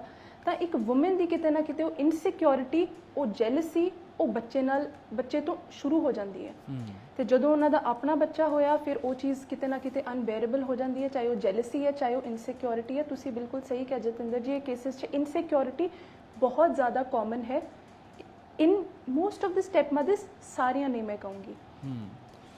ਅੱਛਾ, ਇੱਕ ਚੀਜ਼ ਹੋਰ ਦੱਸਿਓ ਕਿ ਇਹ ਜੋ ਆਪਸ ਦੇ ਵਿੱਚ ਅੰਡਰਸਟੈਂਡਿੰਗ ਨਹੀਂ ਹੈਗੀਆਂ ਜਾਂ ਜਿਸ ਤਰ੍ਹਾਂ ਇਹ ਸਟੈਪ ਮਦਰ ਵਾਲਾ ਤੁਸੀਂ ਵੀ ਕਿਹਾ ਕਿ ਹੁਣ ਬਹੁਤ ਸਾਰੇ ਮਾਮਲੇ ਸਾਹਮਣੇ ਆਉਂਦੇ ਆ, ਯਾਨੀ ਕਿ ਜੇ ਵਿਆਹ ਹੋਇਆ ਉਸ ਤੋਂ ਬਾਅਦ ਆਪਸ ਦੇ ਵਿੱਚ ਬਣੀ ਨਹੀਂ, ਫਿਰ ਦੂਸਰੀ ਜਗ੍ਹਾ ਦੇ ਉੱਤੇ ਵਿਆਹ ਕਰਾ ਲਿਆ ਜਾਂਦਾ, ਚਾਹੇ ਕੋਈ ਲੜਕਾ ਹੈ ਜਾਂ ਲੜਕੀ ਹੈ, ਤਾਂ ਇਹ ਸਾਰੀਆਂ ਚੀਜ਼ਾਂ ਕਿਉਂ ਵਾਪਰ ਰਹੀਆਂ ਨੇ? ਕਿਉਂ ਇਹ ਕੇਸ ਇਸ ਤਰ੍ਹਾਂ ਦੇ ਵੱਧ ਰਹੇ ਹੈ? ਕਿਉਂ ਇਹ ਜਿਹੜੀਆਂ ਪਹਿਲਾਂ ਚੀਜ਼ਾਂ ਇੰਨੀਆਂ ਨਹੀਂ ਹੁੰਦੀਆਂ ਸੀਗੀਆਂ ਅੱਜ ਦੇ ਸਮੇਂ ਵਿੱਚ ਕਿਉਂ? ਇਹਦੇ ਪਿੱਛੇ ਕਾਰਨ ਮਹਿੰਗਾਈ ਹੈ ਜਾਂ ਕਾਰਨ ਇਹਦੇ ਪਿੱਛੇ ਗਰੀਬੀ ਹੈ ਜਾਂ ਕਾਰਨ ਇਹਦੇ ਪਿੱਛੇ ਆਪਾਂ ਕਹੀਏ ਕਿ ਅਨਪੜ੍ਹਤਾ ਆ? ਇਸ ਤਰ੍ਹਾਂ ਦੇ ਫੈਕਟਰ ਹੁੰਦੇ ਆ ਜਾਂ ਹੋਰ ਵੀ ਫੈਕਟਰ ਨੇ ਇਸ ਤੋਂ ਇਲਾਵਾ? ਕਿਹੜੇ ਫੈਕਟਰ ਨੇ ਜਾਂ ਕੀ ਕਾਰਨ ਨੇ ਅਸਲ ਦੇ ਵਿੱਚ, ਉਹ ਵੀ ਦੱਸਿਓ। ਡਿਵੋਰਸਿਸ ਦੇ ਵਿੱਚ? ਜੀ ਹਾਂ, ਬਿਲਕੁਲ ਵੀ ਡਿਵੋਰਸਿਸ ਦੇ ਵਿੱਚ ਤੁਸੀਂ ਪੁੱਛ ਰਹੇ ਹੋ? ਜੀ ਜੀ। ਓਕੇ, ਆਈ ਥਿੰਕ ਜੇ ਤੁਸੀਂ ਮੇਰੇ ਤੋਂ ਪੁੱਛੋ, ਮੈਂ ਇਹ ਸਟੱਡੀ ਰਿਸਰਚ ਬਹੁਤ ਡੈਪਥ 'ਚ ਕੀਤੀ ਹੈ ਕਿਉਂਕਿ ਇਹ ਹੁਣੇ ਇਸੀ ਜਨਰੇਸ਼ਨ 'ਚ ਮੇਜਰ ਚੇਂਜ ਆ ਰਿਹਾ ਕਿ ਸੈਪਰੇਸ਼ਨ ਦਾ, ਡਿਵੋਰਸਿਸ ਦਾ। ਦੇਖੋ, ਪਹਿਲੀ ਚੀਜ਼ ਕਿਤੇ ਨਾ ਕਿਤੇ ਮੈਂ ਇਹ ਮੰਨਦੀ ਹਾਂ ਕਿ ਅੱਜ ਕੱਲ੍ਹ ਜਿੱਦਾਂ ਅਸੀਂ ਬਹੁਤ ਸਾਰਾ ਵੂਮਨ ਇੰਪਾਵਰਮੈਂਟ ਨੂੰ ਉਹ ਦਿੰਦੇ ਹਾਂ ਅਤੇ ਵੂਮਨ ਦੀ ਟੋਲਰੈਂਸ ਘੱਟ ਗਈ ਹੈ, ਜੋ ਕਿ ਪਿਛਲੇ ਜ਼ਮਾਨਿਆਂ 'ਚ ਵੂਮਨ ਨੂੰ ਸਪਰੈਸ ਕੀਤਾ ਜਾਂਦਾ ਸੀ ਕਿ ਤੁਸੀਂ ਐਡਜਸਟ ਕਰਨਾ ਹੀ ਕਰਨਾ ਹੈ, ਤੁਸੀਂ ਉੱਥੇ ਰਹਿਣਾ ਹੀ ਰਹਿਣਾ ਹੈ, ਤੁਹਾਡੇ ਕੋਲ ਕੋਈ ਚੋਇਸ ਹੀ ਨਹੀਂ ਹੈ। ਅੱਜ ਕੱਲ੍ਹ ਵੂਮਨ ਦੀ ਚੋਇਸਿਸ ਵੀ ਵੱਧ ਗਈਆਂ। ਇਹ ਮੈਂ ਐਜੂਕੇਟਿਡ ਸਰਕਲ ਦੀ ਗੱਲ ਕਰ ਰਹੀ ਹਾਂ, ਤਾਂ ਉਸ ਰੀਜ਼ਨ ਕਰਕੇ ਕਿਤੇ ਨਾ ਕਿਤੇ ਇੱਕ ਐਜੂਕੇਟਿਡ ਸਰਕਲ ਦੇ ਵਿੱਚ ਡਿਵੋਰਸ ਲੈਵਲ ਵੱਧ ਰਹੇ ਆ। ਸੈਕਿੰਡ ਇਹ ਹੈ ਕਿ ਪਹਿਲਾਂ ਦੇ ਜ਼ਮਾਨਿਆਂ 'ਚ ਇਹ ਨਹੀਂ ਸੀ ਹੁੰਦਾ ਵੀ ਕਪਲਸ 'ਚ ਜਾਂ ਇੱਕ ਹਸਬੈਂਡ ਵਾਈਫ 'ਚ ਜਾਂ ਇੱਕ ਪਤੀ ਪਤਨੀ 'ਚ ਬਣਦੀਆਂ ਸੀ, ਉਹਨਾਂ 'ਚ ਵੀ ਕਿਤੇ ਨਾ ਕਿਤੇ ਨਹੀਂ ਸੀ ਬਣਦੀਆਂ, ਪਰ ਉਹ ਡਿਵੋਰਸ ਨਹੀਂ ਸੀ ਕਰਾਉਂਦੇ ਕਿਉਂਕਿ ਇੱਕ ਟੈਬੂ ਜੁੜਿਆ ਹੋਇਆ ਸੀ, ਇੱਕ ਸੋਸ਼ਲ ਟੈਬੂ ਜਿਹਨੂੰ ਆਪਾਂ ਕਹਿੰਦੇ ਹਾਂ ਵੀ ਇਹ ਚੀਜ਼ ਗਲਤ ਹੈ ਜਾਂ ਜਿੱਦਾਂ ਵੀ ਹੈ, ਉਹ ਚੀਜ਼ ਜੁੜੀ ਹੋਈ ਸੀ ਇਸ ਚੀਜ਼ ਨਾਲ ਪਹਿਲਾਂ, ਜੋ ਕਿ ਹੁਣ ਦੇ ਜ਼ਮਾਨੇ 'ਚ ਘੱਟ ਹੋ ਰਹੀ ਹੈ। ਉਹਦੇ ਕਰਕੇ ਇਹ ਚੀਜ਼ ਕਿਤੇ ਨਾ ਕਿਤੇ ਕਾਫੀ ਕਾਮਨ ਹੋ ਰਹੀ ਹੈ। ਬਾਕੀ ਜਿਵੇਂ ਮੈਂ ਕਿਹਾ ਕਿ ਇੰਡੀਵਿਜੂਅਲ ਫੈਕਟਰਸ ਜੁੜੇ ਹੁੰਦੇ ਆ, ਬਟ ਮੇਰੇ ਪਰਸਨਲ ਓਪੀਨੀਅਨ 'ਚ ਇਹ ਦੋ ਚੀਜ਼ਾਂ ਨੇ ਜੋ ਮੈਨੂੰ ਲੱਗਦੀਆਂ ਨੇ ਜੋ ਜਿਸ ਚੀਜ਼ ਕਰਕੇ ਵੱਧ ਰਿਹਾ। ਜੀ, ਚਲੋ ਠੀਕ ਹੈ, ਦੁਬਾਰਾ ਵੀ ਆਉਣੇ ਆ ਤੁਹਾਡੇ ਕੋਲੇ। ਉਸ ਤੋਂ ਪਹਿਲਾਂ ਰਿੰਪਲ ਮਿੱਡਾ ਜੀ ਵੀ ਸਾਡੇ ਨਾਲ ਜੁੜੇ ਹੋਏ ਨੇ, ਉਹਨਾਂ ਤੋਂ ਵੀ ਸਵਾਲ ਆਪਾਂ ਲਵਾਂਗੇ। ਰਿੰਪਲ ਜੀ, ਮੇਰੀ ਆਵਾਜ਼ ਸੁਣ ਪਾ ਰਹੇ ਹੋ? ਮੈਂ ਆਵਾਜ਼ ਸੁਣ ਰਿਹਾ ਤੁਹਾਡੀ ਜੀ। ਰਿੰਪਲ ਜੀ, ਤੁਹਾਡੇ ਤੋਂ ਮੇਰਾ ਸਵਾਲ ਇਹ ਹੈ ਕਿ ਜਿਹੜਾ ਸਾਰਾ ਕੇਸ ਹੋਇਆ ਅੰਮ੍ਰਿਤਸਰ ਦੇ ਵਿੱਚ, ਜੋ ਬੱਚੀ ਦਾ ਇਸ ਤਰ੍ਹਾਂ ਕਤਲ ਕਰ ਦਿੱਤਾ ਗਿਆ, ਪੁਲਿਸ ਨੇ ਜਦੋਂ CCTV ਦੇਖਿਆ ਔਰ ਫਿਰ ਪਤਾ ਲੱਗਿਆ ਕਿ ਇਹ ਕਾਤਲ ਤਾਂ ਘਰ ਦੇ ਵਿੱਚ ਹੀ ਬੈਠਾ ਹੋਇਆ ਸੀ, ਉਹਦੀ ਮਤਰੇਈ ਮਾਂ ਨੇ ਇਹ ਸਾਰਾ ਕੁਝ ਕਰ ਦਿੱਤਾ ਹੈ। ਇਸ ਤਰ੍ਹਾਂ ਦੇ ਜਿਹੜੇ ਕੇਸ ਹੁੰਦੇ ਨੇ, ਉਸ ਕੇਸ ਦੇ ਵਿੱਚ ਜੋ ਕਾਤਲ ਹੁੰਦਾ ਉਹਦੇ ਲਈ ਸਜ਼ਾ ਦਾ ਪ੍ਰਾਵਧਾਨ ਕੀ ਹੈ? ਜਾਂ ਫਿਰ ਜਿਸ ਤਰ੍ਹਾਂ, ਕਿਉਂਕਿ ਤੁਹਾਡੇ ਕੋਲ ਇਸ ਤਰ੍ਹਾਂ ਦੇ ਕੇਸ ਬਹੁਤ ਸਾਰੇ ਮੇਰੇ ਹਿਸਾਬ ਨਾਲ ਆਉਂਦੇ ਹੋਣਗੇ, ਜੇ ਇਹਦੇ 'ਚ ਮੈਂ ਕਰੈਕਟ ਨਹੀਂ ਹੋਊਂਗਾ ਤਾਂ ਪਲੀਜ਼ ਦੱਸਿਓ ਜ਼ਰੂਰ। ਇਸ ਤਰ੍ਹਾਂ ਦੇ ਕੇਸਾਂ ਦੇ ਵਿੱਚ ਸਜ਼ਾ ਦਾ ਪ੍ਰਾਵਧਾਨ ਕੀ ਹੈ? ਔਰ ਦੂਜੀ ਗੱਲ ਕਿ ਇਹ ਕੇਸ ਤੁਹਾਨੂੰ ਕੀ ਲੱਗਦਾ ਕਿ ਕਿੰਨੇ ਕੁ ਜ਼ਿਆਦਾ ਇਹ ਵਾਪਰਦੇ ਆ ਔਰ ਇਹਨਾਂ ਨੂੰ ਰੋਕਿਆ ਕਿਵੇਂ ਜਾ ਸਕਦਾ, ਠੱਲ ਕਿਵੇਂ ਪੈ ਸਕਦੀ ਹੈ, ਇਹਦਾ ਕਾਰਨ ਕੀ ਹੈ ਮੇਨ? ਦੇਖੋ, ਇਸ ਤਰ੍ਹਾਂ ਹੈ, ਇਸ ਦੇ ਵਿੱਚ ਜਿਹੜੀ ਆਪਾਂ ਗੱਲ ਕਰਦੇ ਆ, ਇਹ ਕੇਸ ਜਿਹੜਾ ਆਇਆ ਹੈ, ਇਸ ਦੇ ਵਿੱਚ ਆਪਾਂ ਦੇਖਿਆ ਕਿ ਇੱਕ ਮਤਰੇਈ ਮਾਂ ਵੱਲੋਂ ਜਿਹੜਾ ਇਸ ਘਿਨੌਣੇ ਕੰਮ ਨੂੰ ਅੰਜਾਮ ਦਿੱਤਾ ਗਿਆ ਹੈ। ਇਸ ਦੀ ਜੇ ਆਪਾਂ ਗੱਲ ਕਰੀਏ, ਪੌਕਸੋ ਐਕਟ ਜਿਹੜਾ ਹੈ ਉਸ ਦੇ ਵਿੱਚ ਬਿਲਕੁਲ ਜਿਹੜੇ ਪ੍ਰਾਵਧਾਨ ਉਹੀ ਨੇ। ਇਸ ਦੇ ਵਿੱਚ ਅਸੀਂ ਮੋਨੀਟਰ ਕਰਦੇ ਹਾਂ, ਉਹ ਇਸੇ ਗੱਲ ਨਹੀਂ ਕਰਦੇ ਹਾਂ ਕਿ ਕਿਤੇ ਵੀ ਕੋਈ ਪੁਲਿਸ ਵੱਲੋਂ ਇਸ 'ਤੇ ਕੋਈ ਕੁਤਾਹੀ ਨਾ ਕੀਤੀ ਜਾਵੇ, ਕੋਈ ਇਸ ਦੇ ਵਿੱਚ ਕੋਈ ਇਹ ਜਿਹਾ ਵਿਊ ਨਾ ਲਿਆ ਜਾਵੇ ਕਿ ਬੱਚੇ ਨੂੰ ਇਨਸਾਫ ਹੀ ਨਾ ਮਿਲ ਸਕੇ। ਤਾਂ ਇਹ ਇਸ ਤਰ੍ਹਾਂ ਦੇ ਜਿਹੜੇ ਵਾਕਿਆ ਇਹ ਹੁੰਦੇ ਬਹੁਤ ਨੇ। ਔਰ ਇਸ ਦੇ ਵਿੱਚ ਇਹ ਜਿਹੜੀ ਗੱਲ ਹੈ ਕਿ ਬੱਚੇ ਨੂੰ ਕਿਉਂਕਿ ਸੌਫਟ ਟਾਰਗੇਟ ਹੈ, ਔਰ ਅਸੀਂ ਉਹ ਸੌਫਟ ਟਾਰਗੇਟ ਜੇ ਛੋਟੇ ਛੋਟੇ ਜਿਹੜੇ ਮਸਲੇ ਨੇ ਉਸ ਦੇ ਵਿੱਚ ਵੀ ਬੱਚੇ ਨੂੰ ਹੀ ਟਾਰਗੇਟ ਬਣਾ ਲਿਆ ਜਾਂਦਾ ਹੈ, ਜਦੋਂ ਕਿ ਇਸ ਤਰ੍ਹਾਂ ਦਾ ਜਦੋਂ ਰੀਮੈਰਿਜ ਹੋ ਰਹੀ ਹੈ ਔਰ ਉਸ ਦੇ ਵਿੱਚ ਬੱਚਾ ਸਭ ਤੋਂ ਪਹਿਲਾਂ ਡਿਸਕਸ ਹੋਣਾ ਚਾਹੀਦਾ ਹੈ, ਉਸ ਨੂੰ ਪਹਿਲਾਂ ਕੰਸੀਡਰ ਕਰਨਾ ਚਾਹੀਦਾ ਹੈ ਕਿ ਉਸ ਦਾ ਪਾਲਣ ਪੋਸ਼ਣ ਜਿਹੜਾ ਹੈ ਉਹ ਦੋਨੋਂ ਰਲ ਕੇ ਕਿਸ ਤਰ੍ਹਾਂ ਕਰਨਗੇ ਤਾਂ ਕਿ ਉਹ ਕਿਸੇ ਨੂੰ ਅਖੜੇ ਨਾ ਜੀ। ਤਾਂ ਇਸ ਕੇਸ ਦੇ ਵਿੱਚ ਮੈਨੂੰ ਇਹੀ ਲੱਗਦਾ ਹੈ ਕਿ ਬਾਅਦ ਦੇ ਵਿੱਚ ਉਸ ਨੂੰ ਅਰੋੜਾ ਸਮਝਣਾ ਔਰ ਸੌਫਟ ਟਾਰਗੇਟ ਹੁੰਦੇ ਹੋਏ ਉਸ ਨੂੰ ਖਤਮ ਕਰਨ ਦੇ ਕੰਮ ਕਰਨਾ, ਇਹ ਬਹੁਤ ਘਿਨੌਣਾ ਪਾਪ ਹੈ। ਔਰ ਉਸ ਦੇ ਵਿੱਚ ਜਿਹੜਾ ਹੈ, ਮੈਂ ਦੱਸਿਆ ਕਿ ਬਿਲਕੁਲ ਜਿਹੜੀ ਹੈ ਇਸ ਦੇ ਵਿੱਚ ਸਜ਼ਾ ਦੀ ਪ੍ਰਾਵਧਾਨ ਨੇ, ਔਰ ਇਹ ਬਿਲਕੁਲ ਐਜ਼ ਇਟ ਇਜ਼ ਆਈਪੀਸੀ ਦੇ ਤਹਿਤ ਜਿਹੜਾ ਉਵੇਂ ਮੁਕੱਦਮਾ ਦਰਜ ਔਰ ਇਸ ਦੇ ਵਿੱਚ ਉਮਰ ਕੈਦ ਦੀ ਸਜ਼ਾ ਜਿਹੜੀ ਹੈ ਉਹ ਰੱਖੀ ਗਈ। ਅੱਛਾ, ਇੱਕ ਚੀਜ਼ ਦੱਸਿਓ ਕਿ ਇਸ ਤਰ੍ਹਾਂ ਦੇ ਜਿਹੜੇ ਕੇਸ ਹੁੰਦੇ ਆ ਉਹ ਕਿੰਨਾ ਕੁ ਅੰਜਾਮ ਤੱਕ ਪਹੁੰਚਦੇ ਆ, ਕਿ ਬੱਚੀ ਨੂੰ ਇਨਸਾਫ ਮਿਲੂਗਾ ਜਾਂ ਬਹੁਤ ਸਾਰੀਆਂ ਥਾਵਾਂ ਦੇ ਉੱਤੇ ਕੰਪਰੋਮਾਈਜ਼ ਕਰ ਲਿਆ ਜਾਂਦਾ? ਕਿਉਂਕਿ ਹਾਲਾਤ ਹੁਣ ਤਾਂ ਠੀਕ ਹੈ ਕਿ ਉਹਨਾਂ ਦੇ ਮਨਾਂ ਦੇ ਵਿੱਚ ਸਾਰਿਆਂ ਦੇ ਗੁੱਸਾ ਹੋਊਗਾ ਕਿ ਇਹਦੇ ਵੱਲੋਂ ਕਤਲ ਕਰ ਦਿੱਤਾ ਗਿਆ, ਕਤਲ ਨੂੰ ਅੰਜਾਮ ਦਿੱਤਾ ਗਿਆ। ਕੀ ਲੰਬੇ ਸਮੇਂ ਤੱਕ ਇਹ ਕੇਸ ਚੱਲੇਗਾ ਜਾਂ ਜਿਵੇਂ ਜਿਵੇਂ ਸਮਾਂ ਢਲੂਗਾ ਉਸ ਤੋਂ ਬਾਅਦ ਆਪਸ ਦੇ ਵਿੱਚ ਰਿਸ਼ਤੇਦਾਰ ਪੈਣ ਲੱਗ ਜਾਣਗੇ, ਜੋ ਹੋਰ ਨੇੜੇ ਤੇੜੇ ਦੇ ਲੋਕ ਹੁੰਦੇ ਆ ਉਹ ਪੈਣ ਲੱਗ ਜਾਣਗੇ, ਉਹ ਆਪਸ ਦੇ ਵਿੱਚ ਰਜ਼ਾਮੰਦਗੀ ਕਰਾ ਦੇਣਗੇ? ਕਿਉਂਕਿ ਇੱਕ ਪੈਰਵਾਈ ਤਾਂ ਜ਼ਰੂਰੀ ਹੁੰਦੀ ਹੈ ਨਾ, ਕਿਸੇ ਵੀ ਕੇਸ ਨੂੰ ਅੰਜਾਮ ਤੱਕ ਲੈ ਕੇ ਜਾਣਾ ਹੈ ਤਾਂ ਤੁਹਾਨੂੰ ਪਿੱਛੇ ਪੈਰਵਾਈ ਕਰਨੀ ਪਏਗੀ। ਪਰ ਜਿਸ ਤਰ੍ਹਾਂ ਦੇ ਹਾਲਾਤ ਨੇ, ਪਰਿਵਾਰ ਮੰਨ ਲਓ ਕਿ ਆਰਥਿਕ ਕਮਜ਼ੋਰ ਹੈ, ਜੇ ਪੈਰਵਾਈ ਉਸ ਕੇਸ ਦੀ ਕੋਈ ਨਹੀਂ ਕਰਦਾ ਔਰ ਉਸ ਤਰ੍ਹਾਂ ਦੇ ਸਬੂਤ ਨਹੀਂ ਜੁਟਾਏ ਜਾਂਦੇ ਜਾਂ ਕੇਸ ਨੂੰ ਲੜਿਆ ਨਹੀਂ ਜਾਂਦਾ, ਤਾਂ ਫਿਰ ਕੀ ਅੰਜਾਮ ਤੱਕ ਇਹ ਕੇਸ ਪਹੁੰਚ ਸਕਦਾ? ਤੁਹਾਡੇ ਤਜਰਬੇ ਦੇ ਹਿਸਾਬ ਨਾਲ ਕੀ ਲੱਗਦਾ ਤੁਹਾਨੂੰ? ਮੈਂ ਦੱਸਦਾ, ਇੰਡੀਵਿਜੂਅਲ ਜਿਹੜੇ ਫੈਕਟਰਸ ਨੇ ਉਹ ਆਪਣੀ ਤੌਰ ਦੇ ਉੱਤੇ ਕੰਮ ਕਰਦੇ, ਮਗਰ ਜਿੱਥੇ ਦੀ ਗੱਲ ਹੈ ਸਟੇਟ ਚਾਈਲਡ ਕਮਿਸ਼ਨ ਜਿਹੜਾ ਹੈ ਇਸ ਤੇ ਪੂਰੀ ਮੋਨੀਟਰਿੰਗ ਕਰਦਾ ਰਿਹਾ ਇਸ ਤਰ੍ਹਾਂ ਦੇ, ਚਾਹੇ ਟਾਂਡਾ ਰੇਪ ਕੇਸ ਸੀ, ਚਾਹੇ ਕੋਈ ਕਿਸੇ ਤਰੀਕੇ ਨਾਲ HIV ਜਿਹੜੇ ਬਲੱਡ ਚੜਾਇਆ ਗਿਆ ਬਠਿੰਡਾ ਉਹ ਕੇਸ ਸੀ, ਔਰ ਅਸੀਂ ਆਲਮੋਸਟ ਜਿੰਨਾ ਵੀ ਕੰਮ ਹੈ ਉਹ ਮੋਨੀਟਰ ਕਰਨ ਦਾ ਕਰਦੇ ਹਾਂ। ਔਰ ਉਸ ਦੇ ਉੱਤੇ ਜੋ ਕੱਲ ਪੁਲਿਸ ਨੂੰ ਲਿਖਣ ਨੂੰ ਔਰ ਅਸੀਂ ਉਸ ਨੂੰ ਪੁੱਛਣ ਦੀ ਉਹ ਆਪਦੀ ਕਾਰਵਾਈ ਨਿਰੰਤਰ ਜਾਰੀ ਰੱਖਦੇ ਹਾਂ। ਇਸ ਇੰਡੀਵਿਜੂਅਲ ਕੇਸ ਦੇ ਵਿੱਚ ਉਹ ਆਪਸ ਦੇ ਵਿੱਚ ਕੀ ਕਰਦੇ ਨੇ ਔਰ ਕੋਈ ਇਸ ਤੋਂ ਪਰਦਾ ਪਾਉਂਦਾ ਹੈ ਉਸ ਤੇ ਕਿਆ ਕੁਛ ਨਹੀਂ ਜਾ ਸਕਦਾ, ਪਰ ਮੋਨੀਟਰ ਕਰਨਾ ਬਣਦਾ ਹੈ ਔਰ ਮੋਨੀਟਰ ਹਮੇਸ਼ਾ ਹੀ ਕਰਦੇ ਰਹੇ ਜੀ। ਚਲੋ ਠੀਕ ਹੈ, ਦੁਬਾਰਾ ਤੁਹਾਡੇ ਕੋਲ ਆਉਂਗਾ, ਕਾਲਰ ਵੀ ਜੁੜੇ ਹੋਏ ਨੇ, ਆਪਾਂ ਉਹਨਾਂ ਨੂੰ ਵੀ ਸ਼ਾਮਲ ਕਰੀਏ। ਨਾਮ ਦੱਸ ਦਿਓ ਜੀ ਆਪਣਾ, ਕਿੱਥੋਂ ਗੱਲ ਕਰ ਰਹੇ ਹੋ ਤੁਸੀਂ, ਕੀ ਕਹਿਣਾ ਚਾਹੁੰਦੇ ਹੋ ਇਸ ਮਸਲੇ? ਹਾਂਜੀ, ਅਸੀਂ ਲੁਧਿਆਣੇ ਤੋਂ ਬੋਲਦੇ ਹਾਂ ਜੀ। ਜੀ ਹਾਂਜੀ, ਤੇ ਆਪਣੇ ਜਿਹੜੀ ਲੜਕੀ ਮਾਰੀ ਆ 7 ਸਾਲ ਦੀ ਮਾਂ ਨੇ, ਤੇ ਵੀ ਬਹੁਤ ਘਿਨਾਉਣੀ ਹੈਗੀ ਆ ਹਰਕਤ, ਹਨਾ, ਤੇ ਕਿੰਨੀਆਂ ਇਹੋ ਜਿਹੀਆਂ ਬਈ ਹੁੰਦੇ ਨੇ ਚਾਂਸ, ਤੇ ਇਹ ਗਲਤ ਗੱਲ ਆ ਵੀ ਇਹਨਾਂ ਨੂੰ ਪੁਲਿਸ ਨੂੰ ਗੋਲੀ ਮਾਰਨ ਦੇ ਹੁਕਮ ਚਾਹੀਦੇ ਆ ਸਿੱਧੇ ਇਹੋ ਜਿਹੇ ਬੰਦਿਆਂ ਨੂੰ ਤਾਂ। ਅੱਛਾ, ਤੁਸੀਂ ਇੱਕ ਮਾਂ ਹੋ, ਦੂਜੀ ਗੱਲ ਨਹੀਂ ਕਰਨੀ ਚਾਹੀਦੀ। ਮਾਂ ਮਤਰੇਈ ਮਾਂ, ਫਿਰ ਉਹਨੂੰ ਜੇ ਮਾਂ ਹੁੰਦੀ ਤਾਂ ਇਸ ਤਰ੍ਹਾਂ ਕਰ ਨਹੀਂ ਸੀ ਸਕਦੀ। ਤੇ ਬਈ ਸਿੱਧੇ ਨਾ ਪੁਲਿਸ ਨੂੰ ਗੋਲੀ ਮਾਰਨੀ ਚਾਹੀਦੀ ਹੈ ਜਿਹੜਾ ਵੀ ਕੋਈ ਇਨਸਾਨ ਕਿਸੇ ਨੂੰ ਮਾਰਦਾ ਨਜਾਇਜ਼ ਜੀ। ਅਜਿਹੇ ਬੜਾ ਦੁੱਖ ਹੁੰਦਾ ਜਦੋਂ ਇਸ ਤਰ੍ਹਾਂ ਦੇ ਮਾਮਲੇ ਸਾਹਮਣੇ ਆਉਂਦੇ, ਉਹਦੇ ਪਿੱਛੇ ਤੁਹਾਨੂੰ ਕੀ ਕਾਰਨ ਲੱਗਦਾ ਗਾ? ਪਹਿਲਾਂ ਜਿਵੇਂ ਜਦੋਂ ਰਿਸ਼ਤਾ ਹੋਇਆ ਉਦੋਂ ਪਰਿਵਾਰਕ ਮੈਂਬਰਾਂ ਨੇ ਦੱਸਿਆ ਸੀ ਕਿ ਹਾਂ ਇੱਕ ਬੱਚੀ ਵੀ ਹੈਗੀ ਹੈ, ਜਦੋਂ ਕੁਝ ਸਾਲ ਲੰਘ ਜਾਂਦੇ ਹੈ ਔਰ ਆਪ ਉਸ ਸਿਚੁਏਸ਼ਨ ਦੇ ਵਿੱਚ ਹੈ ਕਿ ਬੱਚਾ ਜਿਹੜਾ ਉਹ ਪੈਦਾ ਕੀਤਾ, ਆਪਣਾ ਬੱਚਾ ਹੋ ਗਿਆ, ਤਾਂ ਫਿਰ ਇਵੇਂ ਦੇ ਹਾਲਾਤ ਕਿਉਂ ਬਣ ਗਏ? ਕਿਉਂ ਜੈਲਸੀ ਫੈਕਟਰ ਹੁੰਦਾ? ਤੁਹਾਨੂੰ ਲੱਗਦਾ ਹੈ ਕਿ ਇੱਕ ਸਾੜਾ ਪੈਦਾ ਹੋ ਜਾਂਦਾ ਦੂਸਰੇ ਬੱਚੇ ਦੇ ਲਈ? ਉਹੀ ਫਿਰ ਦੂਜਾ ਹੋ ਗਿਆ ਨਾ ਖੂਨ, ਬਈ ਦੂਜਾ ਖੂਨ ਮੰਨਣ ਕਰਕੇ ਫਿਰ ਆਹ ਕੁਛ ਕਰਦੇ ਨੇ। ਬਈ ਜੇ ਪਿਆਰ ਹੋਵੇ ਬੱਚੇ ਦਾ ਤਾਂ ਕਿਉਂ ਕਰਨ ਜੀ? ਆਪਦੇ ਬੱਚੇ ਨੂੰ ਨਹੀਂ ਜਲਦੀ ਕੋਈ ਮਾਰਦਾ ਇਸ ਤਰ੍ਹਾਂ, ਤੇ ਉਹ ਦੂਜਾ ਬੱਚਾ ਸਮਝ ਕੇ ਫਿਰ ਇਸ ਤਰ੍ਹਾਂ ਉਹਨੇ ਕੀਤਾ ਵੀ ਬਹੁਤ ਗਲਤ ਗੱਲ ਆ। ਤੇ ਉਹਦਾ ਵਿਚਾਰੀ ਦਾ ਕੀ ਕਸੂਰ ਸੀ ਨਿਆਣੀ ਦਾ? ਠੀਕ ਹੈ, ਤੇ ਇਹਨੂੰ ਨਾ ਗੋਲੀ ਮਾਰਨੀ ਚਾਹੀਦੀ ਹੈ। ਚਲੋ ਧੰਨਵਾਦ, ਤੁਸੀਂ ਜੁੜੇ ਜੀ, ਆਪਣੀ ਗੱਲ ਰੱਖੀ। ਹੋਰ ਵੀ ਕਾਲਰ ਨੇ, ਨਾਮ ਦੱਸ ਦਿਓ ਜੀ ਆਪਣਾ, ਕਿੱਥੋਂ ਗੱਲ ਕਰ ਰਹੇ ਹੋ, ਕੀ ਕਹਿਣਾ ਚਾਹੁੰਦੇ ਹੋ ਜੀ? ਹੈਲੋ, ਮੈਂ ਫਿਰਮਾਨ ਤੋਂ ਬੋਲਦਾ ਹਾਂ, ਅਜੀਤ ਸਿੰਘ ਜੀ। ਹਾਂਜੀ, ਕੀ ਕਹਿਣਾ ਚਾਹੁੰਦੇ ਹੋ? ਇਸ ਬਾਰੇ ਬਹੁਤ ਚੰਗੀ ਤਰ੍ਹਾਂ ਜਾਣਦਾ ਜੀ ਇਹ ਲੋਕ ਕੀ ਕਰਦੇ ਆ। ਇਹਦੀ ਬੈਕਗ੍ਰਾਉਂਡ ਇਹ ਹੋਊਗੀ ਕਿ ਜੋ ਪਹਿਲਾ ਘਰ ਵਾਲਾ ਛੱਡ ਕੇ ਆਏ ਆ ਉਹ ਬੱਚੇ ਦੇ ਨਾਂ ਤੇ ਇਹ ਪੈਸਾ ਵੀ ਆ ਉਹਦੇ ਕੋਲ ਚਾਰਜ ਕਰਦੀ ਰਹੀ ਆ ਔਰ ਆਪ ਵੀ ਪੈਸਾ ਖਰਚਾ ਲੈਂਦੀ ਰਹੀ ਆ। ਇਹ ਜਨਾਨੀ ਹੁਣ ਦੂਜੇ ਥਾਂ ਉਹਨੂੰ ਤਲਾਕ ਦੇ ਉਹਦੇ ਕੋਲ ਪੈਸੇ ਲੈ ਕੇ ਤੇ ਦੂਜੇ ਥਾਂ ਬੈਠੀ ਆ। ਇਹ ਮੈਂ ਤਰੀਕੇ ਬਹੁਤ ਅੱਜ ਕੱਲ੍ਹ ਚੱਲੇ ਆ। ਕਿਉਂ ਚੱਲੇ ਆ? ਇਹ ਇਹਨਾਂ ਨੂੰ ਵੱਧ ਅਧਿਕਾਰ ਦੇਣ ਕਰਕੇ।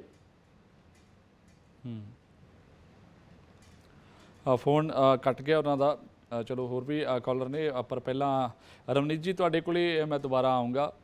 ਜਿਸ ਤਰ੍ਹਾਂ ਇਹ ਕਾਲਰ ਇਹ ਗੱਲ ਕਰ ਰਹੇ ਸੀਗੇ ਕਿ ਕਈ ਵਾਰੀ ਵੀ ਹੁੰਦਾ, ਲਾਲਚ ਹੁੰਦਾ ਕਿ ਤੁਸੀਂ ਇੱਕ ਜਗ੍ਹਾ ਤੋਂ ਜਿਸ ਤੋਂ ਛੱਡ ਦਿੰਦੇ ਹੋ ਅਗਲੀ ਜਗ੍ਹਾ ਦੇ ਉੱਤੇ ਰਿਸ਼ਤਾ ਇਸ ਕਰਕੇ ਬਣਾਉਣੇ ਹੋ ਕਿ ਉੱਥੇ ਕਿਸੇ ਨਾ ਕਿਸੇ ਚੀਜ਼ ਨੂੰ ਲੈ ਕੇ ਲਾਲਚ ਹੁੰਦਾ। ਪਿਛਲੀ ਥਾਂ ਦੇ ਉੱਤੇ ਰਿਸ਼ਤਾ ਛੱਡ ਆਏ, ਉੱਥੋਂ ਪੈਸੇ ਲਏ ਤਲਾਕ ਨੂੰ ਲੈ ਕੇ ਕਿ ਅਸੀਂ ਤਲਾਕ ਲੈਣਾ ਤੇ ਪੈਸੇ ਲੈ ਲਈਏ, ਫਿਰ ਅਗਲੀ ਥਾਂ ਦੇ ਉੱਤੇ ਰਿਸ਼ਤਾ ਜੋੜਿਆ, ਉੱਥੇ ਵੀ ਸਾਨੂੰ ਕੁਝ ਇਸ ਤਰ੍ਹਾਂ ਦਾ ਦਿਸਦਾ ਹੈ ਕਿ ਇੱਥੋਂ ਸਾਨੂੰ ਫਾਇਦਾ ਹੋ ਸਕਦਾ ਜਾਂ ਸਾਡੀ ਜ਼ਿੰਦਗੀ ਵਧੀਆ ਲੱਗ ਜੂ ਜਾਂ 4 ਪੈਸੇ ਇੱਥੇ ਸਾਨੂੰ ਪਹਿਲਾਂ ਨਾਲੋਂ ਵਧੀਆ ਮਿਲ ਜਾਣਗੇ। ਕਿ ਇਹ ਵੀ ਇੱਕ ਫੈਕਟਰ ਹੁੰਦਾ ਲਾਲਚ ਵਾਲਾ ਵੀ ਕਿ ਜਿਹੜੀ ਉੱਥੇ ਜ਼ਿੰਦਗੀ ਸੌਖੀ ਲੰਘ ਜੂਗੀ ਜਾਂ ਦੂਸਰੇ ਸੋਰਸ ਦੇ ਉੱਤੇ ਅਸੀਂ ਆਪਣੀ ਜ਼ਿੰਦਗੀ ਲੰਘਾ ਲਾਂਗੇ? ਜੀ ਬਿਲਕੁਲ ਹੁੰਦਾ ਹੈ। ਤੇ ਜਿੱਦਾਂ ਇਹ ਪੁਆਇੰਟ ਬਿਲਕੁਲ ਵੈਲਿਡ ਵੀ ਹੈ ਕਿ ਅੱਜ ਕੱਲ੍ਹ ਲੇਡੀਜ਼ ਕਈ ਜਿਹੜੇ ਕਲੈਵਰ ਹੈ, ਤੇਜ਼ ਹੈ, ਤੇ ਉਹਨਾਂ ਦੇ ਦਿਮਾਗ 'ਚ ਬਹੁਤ ਕੁਝ ਆਉਂਦਾ ਹੈ। ਕੁਝ ਮੈਂ ਐਵੇਂ ਦੇ ਕੇਸਿਸ ਵੀ ਦੇਖਦੀ ਹਾਂ ਜਿੱਥੇ ਲੇਡੀਜ਼ ਆਉਣ ਤੋਂ ਪਹਿਲਾਂ, ਡਿਵੋਰਸਿਸ ਤੋਂ ਪਹਿਲਾਂ ਆ ਕੇ ਜੇ ਕਾਉਂਸਲਿੰਗ ਸੈਸ਼ਨ 'ਚ ਜਾਂ ਥੈਰੇਪੀ 'ਚ ਵੀ ਉਹ ਸਿੱਧਾ ਹੀ ਇਹ ਗੱਲ ਕਲੀਅਰ ਕਰਦੇ ਨੇ ਕਿ ਮੈਂ ਜੇ ਇਹਨੂੰ ਛੱਡ ਕੇ ਜਾਊਂਗੀ, ਮੈਨੂੰ ਵਿੱਚੋਂ ਮੇਰਾ ਹਿੱਸਾ ਮਿਲਣਾ ਚਾਹੀਦਾ, ਮੈਨੂੰ ਲਗਾਤਾਰ ਪੈਸੇ ਮਿਲਣੇ ਚਾਹੀਦੇ ਆ। ਫਿਰ ਉਸ ਤੋਂ ਬਾਅਦ ਚਾਹੇ ਮੈਂ ਆਪਣੇ ਲਵਡ ਵਨ ਨਾਲ ਮੈਰੀ ਕਰ ਲਾਂ ਜਾਂ ਮੈਂ ਕਿਸੇ ਨਾਲ ਜੇ ਉਹਨਾਂ ਦਾ ਐਕਸਟਰਾ ਮੈਰਿਟਲ ਅਫੇਅਰ ਹੈ ਉਹਨਾਂ ਨਾਲ ਮੈਰੀ ਕਰ ਲਾਂ ਜਾਂ ਜੋ ਵੀ ਹੈ, ਇਹ ਚੀਜ਼ ਬਹੁਤ ਦੇਖੀ ਜਾਂਦੀ ਹੈ। ਬਟ ਅਗੇਨ ਜਿੱਦਾਂ ਇਹ ਮੈਨੂੰ ਚੀਜ਼ ਜ਼ਿਆਦਾਤਰ ਜਿਹੜੇ ਥੋੜ੍ਹੇ ਜਿਹੇ ਅਨਐਜੂਕੇਟਡ ਲੋਕ ਹੁੰਦੇ ਨੇ ਉਹ ਇਹ ਸਾਰੀ ਸਕੀਮਿੰਗ, ਇਹ ਸਾਰੀ ਚੀਜ਼ਾਂ ਵੱਲ ਉਹਨਾਂ ਦਾ ਬਹੁਤ ਧਿਆਨ ਹੁੰਦਾ, ਜੋ ਮੈਂ ਓਬਜ਼ਰਵ ਕੀਤਾ ਆਪਣੇ ਪਰਸਨਲ ਐਕਸਪੀਰੀਅੰਸ ਨਾਲ।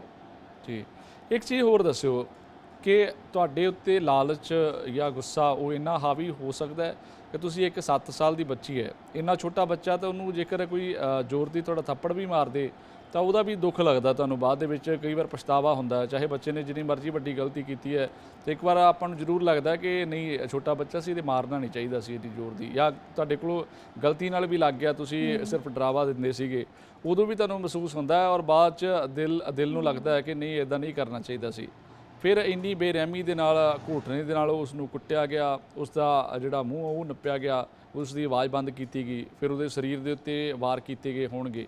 ਦਿਮਾਗ ਦੇ ਉੱਤੇ ਕਿਸ ਤਰ੍ਹਾਂ ਦਾ ਅਸਰ ਜਿਹੜਾ ਇਹਨਾਂ ਲੋਕਾਂ ਦੇ ਹੁੰਦਾ ਹੈ ਕਿ ਉਹਨਾਂ ਨੂੰ ਲੱਗਿਆ ਹੀ ਨਹੀਂ, ਭੂਰਾ ਵੀ ਤਰਸ ਜਿਹੜਾ ਉਹ ਉਸ ਬੱਚੀ ਦੇ ਉੱਤੇ ਨਹੀਂ ਆਇਆ ਹੋਊਗਾ ਕਿ ਕਿੰਨੀ ਦਰਦ ਇਹਨੂੰ ਹੁੰਦੀ ਹੋਊਗੀ, ਜਾਂ ਇਹਦੀ ਅਸੀਂ ਜਾਨ ਲੈ ਰਹੇ ਹਾਂ ਇਸ ਤਰੀਕੇ ਦੇ ਨਾਲ। ਹਵਾਨੀਅਤ ਭਰਾਈ ਹੈ ਇੱਕ ਹਿਸਾਬ ਨਾਲ। ਜੀ ਬਿਲਕੁਲ। ਦੇਖੋ, ਪਹਿਲੀ ਗੱਲ, ਕਿਸੇ ਨੂੰ ਮਾਰਨਾ ਇਹ ਕੋਈ ਸੌਖੀ ਚੀਜ਼ ਨਹੀਂ ਹੈ। ਕਿਸੇ ਨੂੰ ਤੁਸੀਂ ਜਾਨੋਂ ਹੀ ਮਾਰ ਦਿਓ, ਕਿਸੇ ਨੂੰ ਇੰਨੀ ਬੇਰਹਿਮੀ ਨਾਲ ਮਾਰ ਦਿਓ, ਤੇ ਇਹ ਪਹਿਲੀ ਚੀਜ਼ ਇਹ ਸੌਖਾ ਨਹੀਂ ਹੈ। ਦੂਜੀ ਚੀਜ਼, ਤੁਸੀਂ ਕਿਸੇ ਬੱਚੇ ਨੂੰ ਮਾਰ ਰਹੇ ਹੋ, ਉਹ ਵੀ ਇਹੋ ਜਿਹਾ ਬੱਚਾ ਜੋ ਤੁਹਾਡਾ ਆਪਣਾ ਹੈ, ਚਾਹੇ ਤੁਸੀਂ ਉਹਨੂੰ ਅਪਣਾਇਆ ਜਾਂ ਤੁਸੀਂ ਉਹਨੂੰ ਨਹੀਂ ਅਪਣਾਇਆ। ਜਿੱਦਾਂ ਤੁਸੀਂ ਦੱਸ ਰਹੇ ਹੋ ਵੀ ਉਹਨਾਂ ਨੇ ਉਹਨੂੰ ਪਹਿਲਾਂ ਮਾਰਿਆ, ਫਿਰ ਉਹਨਾਂ ਦਾ ਗਲਾ ਨੱਪਿਆ, ਇੰਨਾ ਜ਼ਿਆਦਾ ਇਹ ਸੁਣ ਕੇ ਮੈਨੂੰ ਇਹ ਮਹਿਸੂਸ ਹੋ ਰਿਹਾ ਵੀ ਇੰਨਾ ਜ਼ਿਆਦਾ ਗੁੱਸਾ ਭਰਿਆ ਹੋਊਗਾ ਉਸ ਟਾਈਮ ਉਸ ਲੇਡੀ 'ਚ ਕਿ ਉਹਨੇ ਬਿਲਕੁਲ ਨਹੀਂ ਸੋਚਿਆ, ਉਹ ਬਿਲਕੁਲ ਆਪਣੇ ਹੋਸ਼ ਹਵਾਸ 'ਚੋਂ ਬਾਹਰ ਹੋ ਗਈ ਕਿ ਉਸ ਟਾਈਮ ਉਹਦੇ ਅੱਗੇ ਬੱਚਾ ਸੀ, ਉਹ ਚੀਖ ਰਿਹਾ ਹੋਊਗਾ, ਉਹ ਰੋ ਰਿਹਾ ਹੋਊਗਾ, ਉਹਨੂੰ ਕੁਝ ਨਹੀਂ ਦਿਖਿਆ ਵੀ ਐਡੀ ਵੀ ਕੀ ਗੱਲ ਹੋ ਗਈ ਸੀ ਵੀ ਕੋਈ ਉਹਦਾ ਅਥਰੂ ਨਹੀਂ ਉਹਨੂੰ ਦਿਖਿਆ, ਕੋਈ ਚੀਕ ਉਹਨੂੰ ਉਹੀ ਨਹੀਂ ਕੀਤੀ। ਇਹ ਚੀਜ਼ ਮੈਂ ਜਿਵੇਂ ਪਹਿਲਾਂ ਕਿਹਾ ਵੀ ਮੈਂ ਇਹ ਚੀਜ਼ ਦੇ ਪੂਰੇ 100% ਨਾਲ ਅਸ਼ੋਰਿਟੀ ਦੇ ਸਕਦੀ ਹਾਂ ਕਿ ਉਹ ਵੂਮਨ ਨੂੰ, ਉਹ ਲੇਡੀ ਨੂੰ, ਇਹ ਮਰਡਰਰ ਨੂੰ ਕਿਸੇ ਨਾ ਕਿਸੇ ਤਰ੍ਹਾਂ ਦੀ ਮੈਂਟਲ ਪ੍ਰੋਬਲਮ 100% ਸੀਗੀ। ਪਹਿਲੀ ਚੀਜ਼, ਤੁਸੀਂ ਕਿਸੇ ਆਪਾਂ ਇੱਕ ਜਾਨਵਰ ਨੂੰ ਮਾਰਨ ਵੇਲੇ ਸਾਨੂੰ ਇੱਕ ਨਾਰਮਲ ਇਨਸਾਨ ਨੂੰ ਤਕਲੀਫ ਹੋ ਜਾਂਦੀ ਹੈ, ਤੇ ਕੋਈ ਕਿਸੇ ਨੂੰ ਇੰਨੀ ਬੇਰਹਿਮੀ ਨਾਲ ਕਿਵੇਂ ਮਾਰ ਸਕਦਾ? ਅੱਛਾ, ਹੁਣ ਜੇ ਮੰਨ ਲਓ ਉਹਨੂੰ ਕੋਈ ਦਿੱਕਤ ਸੀਗੀ, ਇਹਨਾਂ ਚੀਜ਼ਾਂ ਦਾ ਪਤਾ ਕਿਵੇਂ ਲੱਗੇ? ਜੇ ਆਮ ਇਹ ਵਰਤਾਰੇ ਵਾਪਰ ਰਹੇ ਆ ਤੇ ਆਮ ਘਰਾਂ ਦੇ ਵਿੱਚ ਤਾਂ ਪਤਾ ਹੀ ਨਹੀਂ ਹੁੰਦਾ ਕਿ ਇਸ ਤਰ੍ਹਾਂ ਦੀਆਂ ਵੀ ਕੋਈ ਬਿਮਾਰੀਆਂ ਹੁੰਦੀਆਂ, ਇਸ ਤਰ੍ਹਾਂ ਦਾ ਵੀ ਕੋਈ ਰੋਗ ਹੁੰਦਾ ਹੈ।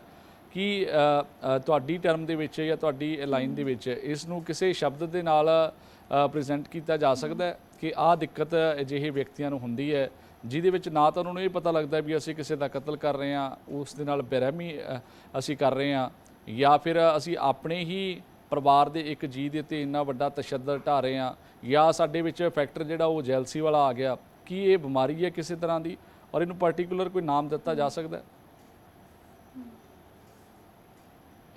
ਇਹਨੂੰ ਜੇ ਤੁਸੀਂ ਪਾਰਟਿਕੂਲਰ ਨਾਮ ਪੁੱਛੋ ਤਾਂ ਇੱਦਾਂ ਅਸੀਂ ਪਾਰਟਿਕੂਲਰ ਨਾਮ ਨਹੀਂ ਦੇ ਸਕਦੇ, ਬਟ ਇਹ ਬਹੁਤ ਕਲੀਅਰ ਹੈ ਕਿ ਤੁਸੀਂ ਜਦੋਂ ਇੰਨੇ ਹੋਸ਼ ਹਵਾਸ ਤੋਂ ਬਾਹਰ ਹੋ ਕੇ ਇਹ ਜਿਹੀ ਚੀਜ਼ ਕਰ ਰਹੇ ਹੋ, ਉਹਨੂੰ ਅਸੀਂ ਆਪਣੀ ਟਰਮੀਨੋਲੋਜੀ 'ਚ ਕਈ ਵਾਰੀ ਇੱਕ ਸਾਈਕੋਪੈਥ ਜਾਂ ਸੋਸ਼ੀਓਪੈਥ ਵੀ ਕਹਿ ਦਿੰਦੇ ਹਾਂ। ਜੇ ਸੋਸ਼ੀਓਪੈਥਸ ਕੀ ਹੁੰਦੇ ਨੇ ਜਾਂ ਕੌਣ ਹੁੰਦੇ ਨੇ ਕਿ ਉਹਨਾਂ ਨੂੰ ਕੁਝ ਫੀਲ ਨਹੀਂ ਹੁੰਦਾ, ਜੇ ਉਹ ਕਿਸੇ ਨੂੰ ਹਾਰਮ ਕਰ ਰਹੇ ਨੇ, ਕਿਸੇ ਨੂੰ ਮਰਡਰ ਕਰ ਰਹੇ ਨੇ, ਜਿਹੜੇ ਅਸੀਂ ਸੁਣੇ ਦੇ ਸੀਰੀਅਲ ਕਿਲਰਸ ਹੁੰਦੇ ਆ ਜਿਵੇਂ, ਉਹ ਵੀ ਇੱਕ ਤਰ੍ਹਾਂ ਦੇ ਸੋਸ਼ੀਓਪੈਥਸ ਜਾਂ ਸਾਈਕੋਪੈਥਸ ਹੁੰਦੇ ਨੇ ਕਿ ਉਹਨਾਂ ਨੂੰ ਕੁਝ ਫੀਲ ਨਹੀਂ ਹੁੰਦਾ। ਹੁਣ ਇਹ ਵੂਮਨ ਨੂੰ ਕੁਝ ਫੀਲ ਨਹੀਂ ਸੀ ਹੋ ਰਿਹਾ ਉਸ ਟਾਈਮ, ਜਾਂ ਇਹ ਸਾਈਕੋਪੈਥ ਜਾਂ ਸੋਸ਼ੀਓਪੈਥ ਸੀਗੀ, ਜਾਂ ਫਿਰ ਇਹ ਉਸ ਟਾਈਮ ਇੰਨੇ ਆਪਣੇ ਇੰਪਲਸ 'ਚ ਸੀ ਕਿ ਸਾਨੂੰ ਨਹੀਂ ਪਤਾ। ਰਵਨੀਤ ਜੀ, ਮੈਂ ਆਉਣਾ ਤੁਹਾਡੇ ਕੋਲੇ ਦੁਬਾਰਾ। ਅਜੀਤ ਸਿੰਘ ਜੀ ਸਾਡੇ ਨਾਲ ਜੁੜੇ ਆ, ਜੋ ਇਸ ਬੱਚੀ ਦੇ ਪਿਤਾ ਸੀ। ਆਪਾਂ ਉਹਨਾਂ ਤੋਂ ਵੀ ਇਹ ਸਾਰਾ ਮਾਮਲਾ ਸਮਝਣ ਦੀ ਕੋਸ਼ਿਸ਼ ਕਰਦੇ ਹਾਂ। ਅਜੀਤ ਸਿੰਘ ਜੀ, ਸਭ ਤੋਂ ਪਹਿਲਾਂ ਇਸ ਬੱਚੀ ਦੇ ਨਾਲ ਜੋ ਕੁਝ ਵਾਪਰਿਆ ਤਾਂ ਉਸ ਦੇ ਲਈ ਅਸੀਂ ਤੁਹਾਡੇ ਨਾਲ ਦੁੱਖ ਦਾ ਪ੍ਰਗਟਾਵਾ ਕਰਦੇ ਹਾਂ। ਜੋ ਕੁਝ ਹੋਇਆ ਉਹ ਸਭ ਮਾੜਾ ਸੀਗਾ ਜੀ। ਪਰਿਵਾਰ ਦੇ ਨਾਲ ਵੀ ਅਸੀਂ ਜਿਹੜਾ ਸੰਵੇਦਨਾ ਜਤਾਉਣੇ ਆ ਇਸ ਮਸਲੇ ਦੇ ਉੱਤੇ।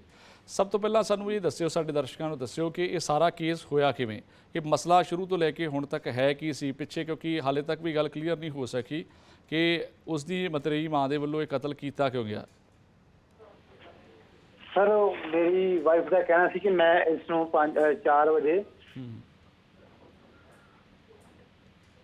ਜੀ ਤੁਹਾਡੀ ਗੱਲ ਆ ਰਹੀ ਹੈ, ਤੁਸੀਂ ਆਪਣੀ ਗੱਲ ਜਿਹੜੀ ਆ ਉਹ ਤਫਸੀਲ ਦੇ ਨਾਲ ਦੱਸ ਦਿਓ ਜੀ। ਸਰ ਮੈਨੂੰ ਇਸ ਬਾਰੇ ਕੁਝ ਨਹੀਂ ਪਤਾ, ਮੇਰੀ ਜੋ ਵੀ ਕੀਤਾ ਮੇਰੀ ਮਦਦ ਇਸ ਦੀ ਮੇਰੀ ਬੱਚੀ ਦੀ ਮਾਂ ਨੇ ਕੀਤਾ, ਜੋ ਵੀ ਕੀਤਾ ਉਹਨੇ ਕੀਤਾ ਹੈਗਾ, ਮੈਨੂੰ ਇਸ ਬਾਰੇ ਕੁਝ ਨਹੀਂ ਪਤਾ। ਨਹੀਂ, ਜਦੋਂ ਤੁਸੀਂ ਉਸ ਨੂੰ ਵਿਆਹ ਕੇ ਲੈ ਕੇ ਆਏ ਸੀ, ਤੁਹਾਡਾ ਦੂਸਰਾ ਵਿਆਹ ਹੋਇਆ ਹੈ? ਹਾਂਜੀ, ਮੇਰਾ ਦੂਸਰਾ ਵਿਆਹ ਹੈ। ਅੱਛਾ, ਇਹ ਬੱਚੀ ਕਿੰਨੇ ਸਾਲ ਦੀ ਸੀ ਜਦੋਂ ਤੁਸੀਂ ਦੁਬਾਰਾ ਵਿਆਹ ਕਰਾਇਆ? ਇਹ ਬੱਚੀ ਉਦੋਂ 1.5 ਸਾਲ ਦੀ ਸੀ, 1.5 ਸਾਲ ਦੀ। ਅੱਛਾ, ਜਦੋਂ ਵਿਆਹ ਹੋਇਆ ਉਦੋਂ ਜੋ ਉਹਦੀ ਮਤਰੇਈ ਮਾਂ ਯਾਨੀ ਕਿ ਤੁਹਾਡੀ ਦੂਸਰੀ ਘਰ ਵਾਲੀ, ਉਹਨਾਂ ਨੂੰ ਸਾਰਾ ਪਤਾ ਸੀ ਕਿ ਇਹ ਬੱਚੀ ਤੁਹਾਡੇ ਕੋਲ ਹੈਗੀ ਹੈ, ਇਹ ਬੱਚੀ ਕਿੰਨੇ ਸਾਲ ਦੀ ਹੈ, ਇਸ ਬਾਰੇ ਸਾਰਾ ਪਤਾ ਸੀ ਉਹਨਾਂ ਨੂੰ? ਸਰ ਸਾਰਾ ਕੁਝ ਉਹਨਾਂ ਨੂੰ ਕਲੀਅਰ, ਸਾਰਾ ਕੁਝ ਉਹਨਾਂ ਨੂੰ ਪਤਾ। ਅੱਛਾ, ਫਿਰ ਹੁਣ ਕੀ ਇਸ ਤਰ੍ਹਾਂ ਦਾ ਕਿਉਂ ਹੋ ਗਿਆ? ਕਿ ਪਹਿਲਾਂ ਵੀ ਕਦੇ ਲੜਾਈ ਝਗੜਾ ਇਸ ਗੱਲ ਨੂੰ ਲੈ ਕੇ ਤੁਹਾਡਾ ਹੁੰਦਾ ਰਿਹਾ, ਜਾਂ ਬੱਚੀ ਨੂੰ ਕੁਝ ਕਹਿੰਦੀ ਹੋਵੇ ਇਹਦੀ ਮਾਂ? ਹੁੰਦਾ ਸੀ ਸਰ, ਹੁੰਦਾ ਸੀ। ਅੱਛਾ, ਕੀ ਕਹਿੰਦੇ ਸੀ? ਮਾੜਾ ਜਿਹਾ ਵਿਸਥਾਰ ਦੇ ਨਾਲ ਜ਼ਰੂਰ ਦੱਸ ਦਿਓ ਕਿ ਸਾਰਾ ਮਾਜਰਾ ਹੈ ਕੀ ਆ, ਕਿਉਂ ਇਸ ਤਰ੍ਹਾਂ ਦਾ ਕਦਮ ਚੁੱਕਿਆ ਉਸਨੇ? ਇੱਕ ਦੋ ਵਾਰ ਮੈਨੂੰ ਇਹਨੇ ਕਿਹਾ ਵੀ ਇਹਨੂੰ ਕਿਤੇ ਛੱਡਿਆ। ਬੱਚੀ ਨੂੰ ਚੰਗਾ ਨਹੀਂ ਚਾਹੁੰਦੀ ਹੁੰਦੀ, ਬੱਚੀ ਨੂੰ ਨਾ ਨਵਾਉਣਾ ਨਾ ਧਵਾਉਣਾ ਨਾ, ਉਹ ਬੱਚੀ ਛੋਟੀ, ਕੋਈ ਕੇਅਰ ਨਹੀਂ ਸੀ ਹੈਗੀ ਬੱਚੀ ਦੀ ਉਹਦੇ ਵੱਲੋਂ ਜੀ। ਉਹ ਤਾਂ ਪਹਿਲਾਂ ਚਾਹੁੰਦੀ ਸੀ ਬੱਚੀ ਮਰ ਜਾਵੇ ਤੇ ਗੱਲ ਖਤਮ ਹੋ ਜਾਵੇ। ਅੱਛਾ, ਕਦੇ ਆਪਣੇ ਮੂੰਹੋਂ ਵੀ ਉਸਨੇ ਕਿਹਾ ਇਸ ਗੱਲ ਨੂੰ ਲੈ ਕੇ? ਹਾਂਜੀ, ਉਹਨੇ ਮੈਨੂੰ ਕਈ ਵਾਰ ਕਿਹਾ ਵੀ ਇਹਨੂੰ ਕਿਤੇ ਛੱਡ ਆਓ, ਅੱਛਾ, ਕਿਸੇ ਨੂੰ ਦੇ ਦਿਓ। ਫਿਰ ਤੁਸੀਂ ਉਹਨੂੰ ਸਮਝਾਉਣ ਦੀ ਕਦੇ ਕੋਸ਼ਿਸ਼ ਨਹੀਂ ਕੀਤੀ ਕਿ ਇਹ ਵੀ ਤੇਰੀ ਧੀ ਹੈ, ਇਹ ਵੀ ਜਿਹੜਾ ਉਹ ਮੇਰਾ ਖੂਨ ਹੈ, ਆਪਣੀ ਬੱਚੀ ਹੈ, ਆਪਣੇ ਪਰਿਵਾਰ ਦਾ ਜੀ ਹੈ? ਸਰ ਬੜੀ ਵਾਰ ਸਮਝਾਇਆ, ਬਹੁਤ ਸਮਝਾਇਆ ਉਸਨੂੰ। ਅੱਛਾ, ਸਮਝਾਇਆ ਤੇ ਸਮਝਾਉਂਦਿਆਂ ਯਾਦ ਦੇਣ ਆ ਗਿਆ। ਅੱਛਾ, ਹੁਣ ਜਿਹੜੀ ਇਹ ਸਾਰੀ ਘਟਨਾ ਵਾਪਰੀ ਉਹ ਜ਼ਰੂਰ ਦੱਸਿਓ ਕਿ ਸਾਰਾ ਕੁਝ ਹੋਇਆ ਕਿਵੇਂ ਸੀ। ਕਹਾਣੀ ਜਿਹੜੀ ਉਹ ਬਣਾਈ ਗਈ ਕਿ ਉਹ ਬੱਚੀ ਕਿਡਨੈਪ ਹੋ ਗਈ ਹੈ, ਉਹ ਕਿਹਦੇ ਵੱਲੋਂ ਦੱਸਿਆ ਸੀ? ਜਿਸ ਵਕਤ ਇਹ ਸਾਰਾ ਕੁਝ ਹੋਇਆ ਉਦੋਂ ਤੁਸੀਂ ਕਿੱਥੇ ਸੀਗੇ? ਇਹ ਜ਼ਰੂਰ ਦੱਸਿਓ। ਸਰ ਇਹ ਹਰ ਇੱਕ ਚੀਜ਼ ਦਾ ਆਨਸਰ ਡਿਟੇਲ ਵਿੱਚ ਮੇਰੀ ਘਰ ਵਾਲੀ ਦੇ ਸਕਦੀ। ਤੁਹਾਨੂੰ ਤੇ ਜੋ ਦੱਸਿਆ ਗਿਆ ਅਸੀਂ ਉਹਦੇ ਤੇ ਕਾਰਵਾਈ ਕਰਦੇ ਰਹੇ, ਸਦਾਈਆਂ ਲੱਭਦੇ ਰਹੇ, ਇੱਧਰ ਜਾਓ ਉੱਧਰ ਜਾਓ, ਉਹ ਜੋ ਕੁਝ ਵੀ ਹੈਗਾ ਉਹਦੇ ਵਿੱਚੋਂ ਹੀ। ਤੁਸੀਂ ਉਸ ਵਕਤ ਘਰ ਨਹੀਂ ਗਏ ਸੀ ਜਦੋਂ ਬੱਚੀ ਨੂੰ ਮਾਰਿਆ ਗਿਆ? ਸਰ ਮੈਂ ਹਸਪੀਟਲ ਚਲ ਗਿਆ ਸੀ ਜਿਸ ਵਕਤ ਬੱਚੀ ਨੂੰ ਮਾਰਿਆ ਗਿਆ। ਅੱਛਾ, ਤੁਹਾਨੂੰ ਫਿਰ ਘਰ ਆ ਕੇ ਪਤਾ ਲੱਗਿਆ ਕਿ ਇਹ ਗੱਲ ਹੋ ਗਈ ਹੈ? ਸਾਨੂੰ ਘਰ ਆਣ ਕੇ ਪਤਾ ਲੱਗਿਆ ਵੀ ਉਹ ਆਂਦੀ ਵੀ ਬੱਚੀ ਟਿਊਸ਼ਨ ਗਈ, ਵਾਪਸ ਨਹੀਂ ਆਈ। ਸਹੀ ਇਹੋ ਚੀਜ਼ ਲੱਭਦੇ ਰਹੇ, ਸਾਨੂੰ ਪਤਾ ਨਹੀਂ ਉਹਨੇ ਬੱਚੀ ਨੂੰ ਮਾਰ ਦਿੱਤਾ ਵਾ, ਜੇ ਕੀ ਕੀਤਾ ਕੀ ਨਹੀਂ ਕੀਤਾ। ਅੱਛਾ, ਤੇ ਹੁਣ ਜੋ ਤੁਹਾਡੀ ਘਰ ਵਾਲੀ ਹੈ ਉਹ ਪੁਲਿਸ ਹਿਰਾਸਤ ਵਿੱਚ ਹੈ? ਹਾਂਜੀ, ਉਹ ਪੁਲਿਸ ਹਿਰਾਸਤ ਵਿੱਚ ਹੈਗੀ। ਠੀਕ ਹੈ, ਹੁਣ ਤੁਹਾਡੀ ਮੰਗ ਕੀ ਹੈ? ਕੀ ਚਾਹੁੰਦੇ ਹੋ ਕਿ ਉਸ ਦੇ ਨਾਲ ਕਿਸ ਤਰ੍ਹਾਂ ਦਾ ਵਿਵਹਾਰ ਹੋਵੇ, ਉਸ ਨੂੰ ਕਿਸ ਤਰ੍ਹਾਂ ਦੀ ਸਜ਼ਾ ਮਿਲਣੀ ਚਾਹੀਦੀ ਹੈ ਸਾਰੇ ਕਾਰੇ ਦੇ ਲਈ? ਸਰ ਇਸ ਕੜੀ ਦੇ ਨਾਲ ਜਿਹੜੇ ਵੀ ਬੰਦੇ ਇਨਵੋਲਵ ਹੈਗੇ ਉਹਨਾਂ ਸਾਰਿਆਂ ਨੂੰ ਸਜ਼ਾ ਦਿੱਤੀ ਜਾਵੇ, ਸਾਡੀ ਇਹੋ ਮੰਗ ਹੈ ਪ੍ਰਸ਼ਾਸਨ ਕੋਲੋਂ। ਕੀ ਤੁਹਾਨੂੰ ਇਹ ਵੀ ਲੱਗਦਾ ਕਿ ਇਹਦੇ ਪਿੱਛੇ ਹੋਰ ਵੀ ਕੋਈ, ਉਸ ਤੋਂ ਇਲਾਵਾ ਵੀ ਕੋਈ ਹੈਗਾ ਹੋਰ? ਸਰ ਮੇਰੀ ਘਰ ਵਾਲੀ ਐਡੀ ਦਿਮਾਗ ਵਾਲੀ ਨਹੀਂ ਸੀ ਹੈਗੀ, ਇੰਨੀ ਚਲਾਕ ਚੁਸਤ ਨਹੀਂ ਸੀ ਹੈਗੀ, ਇਹਦੇ ਵਿੱਚ ਹੋਰ ਬੰਦੇ ਵੀ ਇਨਵੋਲਵ ਹੋ ਸਕਦੇ ਆ। ਅੱਛਾ, ਤੇ ਮਾਸਟਰਮਾਈਂਡ ਪਲਾਨ ਕੀਤਾ ਗਿਆ ਹੈਗਾ ਵਾ। ਇਹ 3-4 ਦਿਨ ਤੋਂ ਪਹਿਲਾਂ ਹੀ ਜਾਗਦਾਰ ਪਲਾਨ ਕੀਤਾ ਗਿਆ ਹੈਗਾ। ਕਿਉਂ? ਦਾਦੀ ਉਹਦੀ ਬਹੁਤ ਕੇਅਰ ਕਰਦੀ ਸੀ, ਦਾਦੀ ਹੀ ਬੱਚੀ ਨੂੰ ਸਵਾਉਂਦੀ ਸੀ ਆਪਣੇ ਨਾਲ, ਖਾਣਾ ਖਵਾਉਂਦੀ ਸੀ, ਬੱਚੇ ਨੂੰ ਨਵਾਉਂਦੀ ਧਵਾਉਂਦੀ, ਸਕੂਲ ਭੇਜਦੀ ਸੀ। ਤੇ ਜਦੋਂ ਦਾਦੀ ਹਸਪੀਟਲ ਚਲ ਗਈ ਫਿਰ ਪਲੈਨਿੰਗ ਸ਼ੁਰੂ ਹੋ ਗਿਆ ਕਿ ਬੱਚੀ ਨੂੰ ਕੁਛ ਕੀਤਾ ਜਾਵੇ। ਉਹ ਬੱਚੀ ਦਾਦੀ ਦੇ ਜਾਣ ਦੇ ਬਾਅਦ ਹੀ ਬੱਚੀ ਦੀ ਇਹਨਾਂ ਹੱਤਿਆ ਕਰ ਦਿੱਤੀ ਹੈ।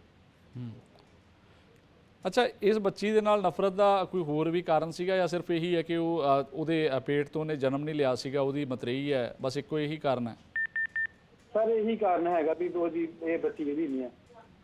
ਅੱਛਾ, ਹਾਂਜੀ, ਇਹ ਬੱਚੀ ਮੇਰੀ ਆ ਜਾਂ ਉਹ ਦਾਦੀ ਦਾਦਾ ਉਹਨੂੰ ਜ਼ਿਆਦਾ ਕਰਦੇ ਆ ਜਾਂ ਕੀ ਆ, ਇਹ ਸਭ ਕੁਝ ਸਰ ਉਹਦੇ ਵਿੱਚੋਂ ਹੀ ਪਤਾ ਲੱਗਣਾ ਤੁਹਾਨੂੰ, ਮੇਰੀ ਵਾਈਫ ਦੇ ਵਿੱਚੋਂ, ਕਿ ਉਹਨੂੰ ਕੀ ਪ੍ਰੋਬਲਮ ਸੀ, ਉਹਨੇ ਕੀ ਕੀਤਾ ਆ। ਅੱਛਾ, ਜਿਸ ਤਰ੍ਹਾਂ ਸਾਡੇ ਸਹਿਯੋਗੀ ਉੱਥੇ ਗਏ ਸੀ, ਪਿੰਡ ਦੇ ਸਕੂਲ ਵਿੱਚ ਗਏ, ਬੱਚੀ ਉੱਥੇ ਪੜ੍ਹਦੀ ਵੀ ਸੀਗੀ, ਕੀ ਕਦੇ ਤੁਹਾਡੀ ਘਰਵਾਲੀ ਨੇ ਉਹ ਬੱਚੀ ਨੂੰ ਪੜ੍ਹਾਇਆ ਜਾਂ ਉਹਦੀ ਕਦੇ ਉਸ ਦੀ ਤਿਆਰੀ ਕੀਤੀ ਹੋਵੇ, ਸਕੂਲ ਭੇਜਣ ਵਾਸਤੇ ਮਦਦ ਕਰਦੀ ਹੋਵੇ, ਜਾਂ ਸਾਰਾ ਕੁਝ ਤੁਸੀਂ ਆਪ ਕਰਦੇ ਸੀ? ਹਾਂਜੀ ਸਰ, ਮੇਰੇ ਕਹਿਣ ਦੇ ਜ਼ੋਰ ਲਾਉਣ ਦੇ ਨਾਲ ਹੀ ਉਸਨੇ ਬੱਚੀ ਨੂੰ ਤਿਆਰ ਕਰਨਾ ਹੈ ਜਾਂ ਉਸਨੇ ਉਸ ਨੂੰ ਭੇਜਣਾ ਹੈ। ਮੈਂ ਜਦ ਤੱਕ ਬੋਲਾਂਗਾ ਨਾ, ਮੈਂ ਜਦ ਤੱਕ ਜ਼ੋਰ ਨਾ ਪਾਵਾਂਗਾ, ਉਸ ਤੱਕ ਉਸਨੇ ਕੁਝ ਨਹੀਂ ਕਰਨਾ ਹੈਗਾ। ਕੋਈ ਹੋਰ ਇਹਦੇ ਪਿੱਛੇ ਲਾਲਚ ਵੀ ਲੱਗਦਾ ਤੁਹਾਨੂੰ? ਬਾਕੀ ਸਭ ਕੁਝ ਇਹਦੀ ਦਾਦੀ ਤਿਆਰ ਕਰਦੀ ਸੀ। ਦਾਦੀ ਸਕੂਲ ਜਾਣ ਲੱਗਿਆ ਨੂੰ ਪਰੌਂਠੀ ਉਹਦੇ ਟਿਫਨ ਵਿੱਚ ਪਾ ਕੇ ਦਿੰਦੀ ਸੀ, ਛੱਡ ਕੇ ਵੀ ਆਉਂਦੀ ਸੀ, ਲੈ ਕੇ ਵੀ ਆਉਂਦੀ। ਤੁਹਾਡੇ ਨਾਲ ਵੈਸੇ ਉਹਦਾ ਰਿਸ਼ਤਾ ਕਿਵੇਂ? ਤੁਹਾਡੇ ਨਾਲ ਵੀ ਖਟਪਟ ਹੁੰਦੀ ਸੀ ਕਿਸੇ ਗੱਲ ਨੂੰ ਲੈ ਕੇ, ਜਾਂ ਸਿਰਫ ਇੱਕ ਵਿਵਾਦ ਇਹੀ ਸੀਗਾ ਬੱਚੀ ਨਾਲ ਹੀ? ਸਰ ਮੇਰੇ ਨਾਲ ਵੀ ਹੁੰਦੀ ਰਹਿੰਦੀ ਸੀ ਤਕਰੀਬਨ। ਅੱਛਾ, ਕੀ ਰੌਲਾ ਕੀ ਸੀ, ਕੀ ਕਹਿੰਦੀ ਸੀ ਉਹ? ਸਰ ਜਿਸ ਦਿਨ ਤੋਂ ਵਿਆਹ ਹੋਇਆ ਉਸ ਤੋਂ ਬਾਅਦ ਸ਼ੁਰੂ। ਠੀਕ ਹੈ, ਚਲੋ। ਕ੍ਰਿਸ਼ਨ ਸਿੰਘ ਜੀ, ਕਿਸ਼ਨ ਸਿੰਘ, ਠੀਕ ਹੈ। ਚਲੋ, ਧੰਨਵਾਦ ਜੀ, ਤੁਸੀਂ ਸਾਡੇ ਨਾਲ ਜੁੜੇ, ਜਾਣਕਾਰੀ ਦਿੱਤੀ। ਇੱਕ ਵਾਰ ਫਿਰ ਆਪ ਜੀ ਇੱਕ ਮੰਗ ਹੈਗੀ ਹੋਰ ਜੀ, ਉਹਦੀ ਲਾਈਵ ਇੰਟਰਵਿਊ ਕੀਤੀ ਜਾਵੇ, ਜਾਂ ਕਿ ਹਰ ਇੱਕ ਨੂੰ ਪਤਾ ਲੱਗਦਾ ਕਿ ਵੀ ਇੱਕ ਔਰਤ ਨੇ ਇੱਕ ਛੋਟੀ ਜਿਹੀ ਮਾਸੂਮ ਬੱਚੀ ਦਾ ਕਤਲ ਕਿਸ ਤਰ੍ਹਾਂ ਕੀਤਾ, ਇਹਦੇ ਵਿੱਚ ਕੌਣ ਕੌਣ ਇਨਵੋਲਵ ਹੈਗੇ ਆ, ਪਤਾ ਲੱਗ ਸਕੇ ਕੁਝ। ਠੀਕ ਹੈ, ਥੈਂਕ ਯੂ।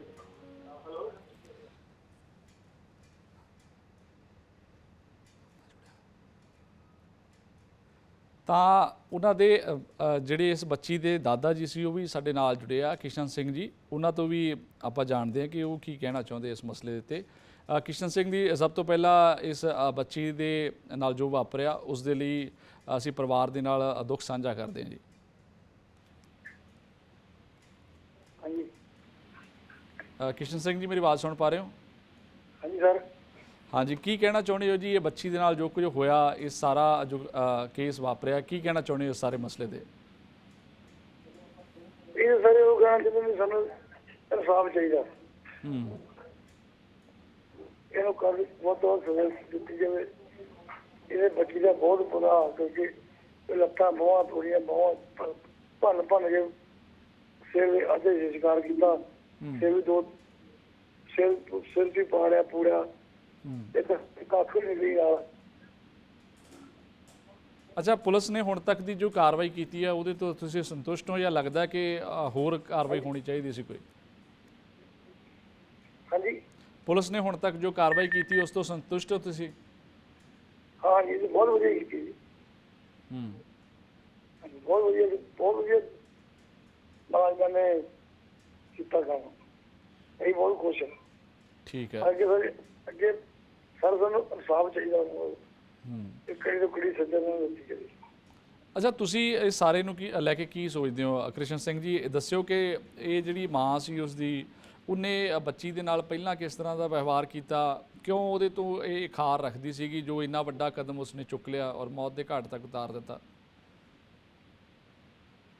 ਇਹ ਸਰ ਜਦੋਂ ਇਹਨਾਂ ਵਿਆਹ ਕੀਤਾ ਨਾ, ਇਹਨਾਂ ਨੂੰ ਪਹਿਲਾਂ ਸੇ ਵੀ ਪਹਿਲਾਂ ਛੋਟੀ ਜਿਹੀ ਹੋ ਗਿਆ, ਅਸੀਂ ਉਹਨਾਂ ਦੀ ਜ਼ਿਆਦਾ ਕਰਕੇ ਗੁੜੀਆ ਹੈਗੀ 2-2.5 ਸਾਲ ਦੀ। ਤੇ ਇਹਨੇ ਵੀ ਕਿਹਾ, ਮਾਂ ਪਿਓ ਨੇ ਕਿਹਾ, ਕਹਿੰਦਾ ਵੱਖਰਾ ਕੋਈ ਪੁੱਛਿਆ, ਇਹਨੇ ਕਿਹਾ ਕੋਈ ਗੱਲ ਨਹੀਂ। ਅੱਛਾ, ਇਹ ਕੁੜੀ ਨੂੰ ਚੰਗਾ ਨਹੀਂ ਚਾਹੁੰਦੀ। ਇਹਨੇ ਵੀ ਗੱਲ ਆਖੀ ਕਿ ਆਪਾਂ ਕੁੜੀ ਨੂੰ ਕਿਸੇ ਨੂੰ ਕੋਈ ਦੇ ਦਈਏ। ਤੇ ਸਾਨੂੰ ਤਾਂ ਸ਼ੱਕ ਨੂੰ ਮੋਜ ਪਿਆ। ਏਦਾਂ ਇਹ ਵੀ ਆਖਿਆ ਵੀ ਮਾਰਿਆ ਇਹਨੇ ਮਾਰਿਆ, ਉਹ ਸਾਡਾ ਸੱਚਾ ਹੀ ਨਿਕਲਿਆ ਜੀ। ਅੱਛਾ, ਪਹਿਲਾਂ ਵੀ ਰਵੱਈਆ ਇਸੇ ਤਰ੍ਹਾਂ ਦਾ ਸੀਗਾ ਜਾਂ ਹੁਣ ਆ ਕੇ ਪਿੱਛੇ ਜੇ ਰਵੱਈਆ ਇਸ ਤਰ੍ਹਾਂ ਦਾ ਹੋ ਗਿਆ? ਨਹੀਂ, ਸ਼ੁਰੂ ਤੋਂ ਮਤਲਬ ਚੱਲਦਾ ਮੁੰਡਾ ਜੀ। ਇਹ ਸਾਡੇ ਮੇਰੇ ਘਰ ਦੇ ਬਾਹਰ ਹੀ ਹਸਪਤਾਲ ਹੀ ਛੋਣੇ ਨਾਲ ਦਾ ਲੱਗ ਗਿਆ। ਉਹ ਹਰ 24 ਘੰਟੇ ਘਰ ਜੀ ਸਕੂਲੋਂ ਆ ਜਾ ਕੇ ਲੈ ਆਉਣਾ ਤੇ ਘਰ ਬੱਚੀ ਨਾਲ ਖੇਡ ਦੇਣਾ। ਇਹਨੇ ਵੇਖਿਆ ਵੀ ਹੁਣ ਘਰ ਕੋਈ ਵੀ ਨਹੀਂ ਗਾ, ਡੈਡੀ ਵੀ ਘਰ ਨਹੀਂ, ਮੇਰਾ ਜੇਠ ਵੀ ਘਰ ਨਹੀਂ, ਮੇਰੇ ਘਰ ਨਹੀਂ ਗਾ। ਇਹਨੇ ਵੇਖਿਆ, ਮੌਕਾ ਵੇਖਿਆ ਜੀ। ਠੀਕ ਹੈ। ਬਾਕੀ ਇਹਦੇ ਮਗਰ ਕੋਈ ਨਾ ਕੋਈ ਹੱਥ ਜ਼ਰੂਰ ਹੈ ਜੀ। ਇੱਕ ਜਨਾਨੀ ਇਕੱਲਾ ਕੰਮ ਨਹੀਂ ਕਰ ਸਕਦੀ। ਇਹਦੀ ਗੱਲ ਕਰਦਾ ਕੁੜੀ ਨੂੰ ਮਾਰਿਆ। ਠੀਕ ਹੈ ਕ੍ਰਿਸ਼ਨ ਸਿੰਘ ਜੀ, ਇੱਕ ਵਾਰ ਫਿਰ ਅਸੀਂ ਦੁੱਖ ਪ੍ਰਗਟਾਉਂਦੇ ਹਾਂ ਇਸ ਗੱਲ ਨੂੰ ਲੈ ਕੇ, ਕਿਉਂਕਿ ਇਹ ਵਾਕਈ ਖਬਰ ਹਲੂਣ ਦੇਣ ਵਾਲੀ ਹੈ ਕਿ 7 ਸਾਲ ਦੀ ਬੱਚੀ ਸੀ ਔਰ ਉਸ ਬੱਚੀ ਦੇ ਨਾਲ ਇਸ ਤਰੀਕੇ ਦੇ ਨਾਲ ਵਿਵਹਾਰ ਜਿਹੜਾ ਉਹ ਕੀਤਾ ਗਿਆ ਕਾਤਲ ਦੇ ਵੱਲੋਂ। ਬੇਸ਼ੱਕ ਉਹਦੀ ਮਾਂ ਹੀ ਸੀ, ਚਾਹੇ ਮਤਰੇਈ ਸੀ, ਪਰ ਛੋਟੇ ਬੱਚੇ ਨੂੰ ਵੀ ਜੇ ਉਹਦੇ ਤੇ ਹੱਥ ਵੀ ਚੁੱਕੀਏ ਤੇ ਬਹੁਤ ਤਕਲੀਫ ਹੁੰਦੀ ਹੈ। ਪਤਾ ਨਹੀਂ ਉਹਦੀ ਹਿੰਮਤ ਕਿਵੇਂ ਪਈ ਹੋਊਗੀ। ਧੰਨਵਾਦ ਜੀ। ਜੀ ਬੱਚੇ ਥੋੜੀ ਮਾਰੇ ਤਕਲੀਫ ਹੁੰਦੀ ਹੈ। ਇਹਨੇ ਬਹੁਤ ਹੀ ਮਾਰਾ। ਠੀਕ ਹੈ ਜੀ, ਧੰਨਵਾਦ ਤੁਸੀਂ ਸਾਡੇ ਨਾਲ ਜੁੜੇ, ਆਪਣੀ ਗੱਲ ਰੱਖੀ। ਅਸੀਂ ਵੀ ਇਹੀ ਚਾਹੁੰਦੇ ਹਾਂ ਕਿ ਇਨਸਾਫ ਜਿਹੜਾ ਉਹ ਮਿਲਣਾ ਚਾਹੀਦਾ ਇਸ ਬੱਚੀ ਨੂੰ, ਕਿਉਂਕਿ ਉਹਦਾ ਕੋਈ ਕਸੂਰ ਨਹੀਂ ਸੀ। ਉਹਨੂੰ ਤਾਂ ਹਾਲੇ ਜ਼ਿੰਦਗੀ ਦੇ ਬਹੁਤ ਸਾਰੀਆਂ ਚੀਜ਼ਾਂ ਉਹਨੇ ਵੇਖਣੀਆਂ ਸੀਗੀਆਂ, ਜ਼ਿੰਦਗੀ ਦੇ ਵਿੱਚ ਬੜਾ ਕੁਝ ਹਾਲੇ ਅੱਗੇ ਜਾ ਕੇ ਉਹਨੇ ਕਰਨਾ ਸੀ ਔਰ ਮਾਪਿਆਂ ਦਾ ਨਾਮ ਰੌਸ਼ਨ ਕਰਨਾ ਸੀਗਾ, ਪਰ ਉਹ ਸਭ ਉਮੀਦਾਂ ਤਰਾਈਆਂ ਰਹਿ ਗਈਆਂ। ਰਵਨੀਤ ਜੀ, ਇਹ ਸਾਰੀ ਗੱਲ ਇਸ ਬੱਚੀ ਦੇ ਪਿਤਾ ਨੇ ਜੋ ਕਹੀ ਉਹ ਵੀ ਤੁਸੀਂ ਸੁਣ ਲਈ ਹੈ, ਉਸਦੇ ਦਾਦਾ ਜੀ ਜੋ ਕਹਿ ਰਹੇ ਸੀਗੇ। ਇਸ ਕੇਸ ਨੂੰ ਕਿਵੇਂ ਵੇਖਿਆ ਜਾਏ? ਤੁਹਾਡੀ ਜੋ ਸਮਝ ਹੈ, ਤੁਸੀਂ ਜਿਹੜੇ ਹਿਸਾਬ ਦੇ ਨਾਲ ਦੇਖਦੇ ਹੋ ਲੋਕਾਂ ਨੂੰ, ਤਾਂ ਇਹ ਜੋ ਸਾਰੀਆਂ ਗੱਲਾਂ ਉਹਨਾਂ ਨੇ ਦੱਸੀਆਂ ਕਿ ਪਹਿਲਾਂ ਅਸੀਂ ਗੱਲ ਕੀਤੀ ਸੀ ਕਿ ਉਹਦੇ ਬਾਵਜੂਦ ਆ ਸਾਰਾ ਕੁਝ ਹੋਇਆ, ਔਰ ਪਹਿਲਾਂ ਵੀ ਉਹ ਕਹਿੰਦੀ ਰਹਿੰਦੀ ਸੀ, ਲੜਦੀ ਰਹਿੰਦੀ ਸੀ ਇਸ ਗੱਲ ਨੂੰ ਲੈ ਕੇ ਕਿ ਇਹਨੂੰ ਕਿਤੇ ਛੱਡ ਆਓ ਤੁਸੀਂ, ਇਹਨੂੰ ਇੱਥੇ ਆਪਾਂ ਨਹੀਂ ਰੱਖਣਾ। ਇਹ ਸਾਰੀਆਂ ਜੋ ਗੱਲਾਂ ਕਹੀਆਂ ਨੇ ਉਹਦਾ ਨਿਚੋੜ ਜੇ ਕੱਢਣਾ ਹੋਵੇ ਤੇ ਕੀ ਸਮਝ ਆਉਂਦੀ ਹੈ ਗੱਲ? ਦੇਖੋ, ਸਭ ਤੋਂ ਪਹਿਲੀ ਗੱਲ ਤਾਂ ਇਹ ਚੀਜ਼ ਸਭ ਨੂੰ ਪਤਾ ਹੈ ਕਿ ਸਟੈਪ ਮਦਰਸ ਨਾਲ ਜਾਂ ਉਹ ਮਾਵਾਂ ਨਾਲ ਉਹ ਗੱਲ ਨਹੀਂ ਬਣਦੀ ਜੇ ਤੁਹਾਡੀ ਬਾਇਓਲੋਜੀਕਲ ਮਦਰ ਨਹੀਂ ਹੈ, ਜਿਹਨੇ ਤੁਹਾਨੂੰ ਜੰਮਿਆ ਨਹੀਂ ਹੈ। ਤਾਂ ਇਹ ਕੇਸਿਸ ਦੇ ਵਿੱਚ ਸਪੈਸ਼ਲੀ ਸਾਨੂੰ ਇਸ ਚੀਜ਼ਾਂ ਨੂੰ ਸਿੰਪਟਮਸ ਨੂੰ, ਇਹ ਚੀਜ਼ਾਂ ਨੂੰ ਕੈਚ ਕਰਨਾ ਸ਼ੁਰੂ ਤੋਂ ਹੀ ਫੜਨਾ ਚਾਹੀਦਾ ਹੈ, ਪਤਾ ਹੋਣਾ ਚਾਹੀਦਾ ਹੈ। ਹੁਣ ਜੇ ਉਹ ਪਹਿਲਾਂ ਤੋਂ ਹੀ ਕਹਿ ਰਹੀ ਸੀ ਕਿ ਇਹਨੂੰ ਕਿਤੇ ਛੱਡ ਆਓ, ਉਹ ਉਹਨੂੰ ਚੰਗਾ ਨਹੀਂ ਸੀ ਸਮਝਦੀ। ਜਿਵੇਂ ਉਹਨਾਂ ਦੇ ਹਸਬੈਂਡ ਨੇ ਕਿਹਾ ਕਿ ਇਹ ਉਹਨੂੰ ਸਕੂਲ ਛੱਡਣ ਤਿਆਰ ਕਰਨ ਨੂੰ, ਜਿਹੜੀ ਬੇਸਿਕ ਵੀ ਚੀਜ਼ਾਂ ਹੁੰਦੀਆਂ ਉਹ ਵੀ ਕਰਨ ਨੂੰ ਉਹ ਰੈਡੀ ਨਹੀਂ ਸੀ। ਤਾਂ ਮਤਲਬ ਨਾਲੇ ਮੈਂ ਇਹ ਗੱਲ ਸੁਣ ਕੇ ਬਹੁਤ ਹੈਰਾਨ ਹੋਈ ਵੀ 2.5, 1.5 ਜਾਂ 2 ਸਾਲ ਤੋਂ ਉਹ ਉਹਦੇ ਨਾਲ ਰਹਿ ਰਹੀ ਹੈ, ਤਾਂ ਵੀ ਉਸਨੂੰ ਕੋਈ ਤਰਸ ਨਹੀਂ ਆਇਆ। ਪਰ ਇਹ ਹੈ ਕਿ ਇੰਨੇ ਸਾਲ ਰਹਿ ਕੇ ਵੀ ਨਾਲ ਉਹਦੀ ਹੇਟਰੇਟ ਉਹ ਬੱਚੇ ਲਈ ਵੱਧਦੀ ਰਹੀ। ਤੇ ਉਹ ਇਹ ਸਾਰਾ ਕੁਝ ਜਿਵੇਂ ਇਹ ਦੱਸ ਰਹੇ ਆ, ਦਾਦਾ ਦੱਸ ਰਿਹਾ ਹੈ, ਫਾਦਰ ਦੱਸ ਰਹੇ ਆ, ਇਹ ਤਾਂ ਉਹਦਾ ਸਾਰਾ ਪਲਾਨਡ ਮਰਡਰ ਸੀ ਜੀ, ਇੰਪਲਸ ਚ ਨਹੀਂ ਸੀ ਜਾਂ ਜਿਵੇਂ ਨਹੀਂ ਸੀ, ਸਾਰਾ ਪਲਾਨਡ ਸੀ। ਤਾਂ ਉਹਦੀ ਹੇਟਰੇਟ ਬਣਦੀ ਰਹੀ over the years of span. ਤੇ ਇਹ ਬਾਇਓਲੋਜੀਕਲ ਮਦਰ ਨਹੀਂ ਸੀ। ਤਾਂ ਸਾਨੂੰ ਇਹ, ਜਿੱਦਾਂ ਤੁਸੀਂ ਪਹਿਲਾਂ ਪੁੱਛਿਆ ਕਿ ਸਾਨੂੰ ਇਹ ਸਿੰਪਟਮਸ ਜਾਂ ਇਹ ਚੀਜ਼ਾਂ ਫੜਨੀਆਂ ਆਉਣੀਆਂ ਚਾਹੀਦੀਆਂ, ਤਾਂ ਇਹ ਕੇਸਿਸ ਦੇ ਵਿੱਚ ਸਾਨੂੰ ਹੋਰ ਸਾਵਧਾਨ ਰਹਿਣਾ ਚਾਹੀਦਾ ਇਹਨਾਂ ਛੋਟੇ ਸਿੰਪਟਮਸ ਨੂੰ ਫੜਨ ਲਈ। ਬਿਲਕੁਲ, ਇਹ ਗੱਲਾਂ ਬਹੁਤ ਜ਼ਰੂਰੀ ਨੇ। ਔਰ ਅੱਜ ਜੋ ਸਟ੍ਰੈਸ ਭਰੀ ਲਾਈਫ ਹੈ ਜਾਂ ਹੋਰ ਬਹੁਤ ਸਾਰੀਆਂ ਦਿੱਕਤਾਂ ਨੇ, ਬਹੁਤ ਸਾਰੀਆਂ ਟੈਨਸ਼ਨਾਂ ਨੇ, ਤਾਂ ਉਹਦੇ ਵਿੱਚ ਪਰਿਵਾਰ ਇਹ ਜ਼ਰੂਰ ਚੀਜ਼ਾਂ ਸਮਝੇ ਕਿ ਜੇਕਰ ਪਰਿਵਾਰਕ ਮੈਂਬਰ ਜੋ ਕਿ ਆਪਣਾ ਸਗਾ ਨਹੀਂ ਹੈ, ਹਾਲਾਂਕਿ ਸਗਿਆਂ ਦੇ ਵਿੱਚ ਵੀ ਇਸ ਤਰ੍ਹਾਂ ਚੀਜ਼ਾਂ ਹੋਣ ਲੱਗ ਪਈਆਂ, ਮੈਨੂੰ ਨਹੀਂ ਲੱਗਦਾ ਕਿ ਇਸ ਤਰ੍ਹਾਂ ਦੇ ਕੇਸ ਜਿਹੜੇ ਘੱਟ ਹੋਣਗੇ। ਪਰ ਖਾਸ ਤੌਰ ਦੇ ਉੱਤੇ ਜੇਕਰ ਕੋਈ ਮਤਰੇਆ ਹੈ ਔਰ ਇਸ ਤਰ੍ਹਾਂ ਦੀਆਂ ਗੱਲਾਂ ਸਾਹਮਣੇ ਆਉਂਦੀਆਂ ਤਾਂ ਪਹਿਲਾਂ ਜ਼ਰੂਰ ਧਿਆਨ ਰੱਖਿਆ ਜਾਵੇ ਉਸ ਚੀਜ਼ ਦਾ, ਔਰ ਉਹਦੇ ਤੋਂ ਕਿਵੇਂ ਬਚਿਆ ਜਾ ਸਕਦਾ ਹੈ, ਇਸ ਤਰ੍ਹਾਂ ਦਾ ਘੱਟੋ ਘੱਟ ਘਟਨਾਕ੍ਰਮ ਨਾ ਵਾਪਰੇ, ਉਹਦੇ ਤੋਂ ਬਚਾਅ ਰੱਖਿਆ ਜਾ ਸਕੇ, ਤਾਂ ਉਹਦੇ ਲਈ ਸਟੈਪ ਪਹਿਲਾਂ ਹੀ ਲੈਣੇ ਸ਼ੁਰੂ ਕਰ ਦੇਣੇ ਚਾਹੀਦੇ ਆ। ਰਿੰਪਲ ਜੀ, ਮੈਂ ਤੁਹਾਡੇ ਕੋਲੇ ਆਉਣਾ, ਕਾਲਰ ਵੀ ਸਾਡੇ ਨਾਲ ਜੁੜੇ ਹੋਏ ਨੇ, ਉਹਨਾਂ ਨੂੰ ਵੀ ਸ਼ਾਮਲ ਕਰਦੇ ਹਾਂ ਆਪਾਂ। ਨਾਮ ਦੱਸ ਦਿਓ ਜੀ ਆਪਣਾ, ਕਿੱਥੋਂ ਗੱਲ ਕਰ ਰਹੇ ਹੋ, ਕੀ ਕਹਿਣਾ ਚਾਹੁੰਦੇ ਹੋ?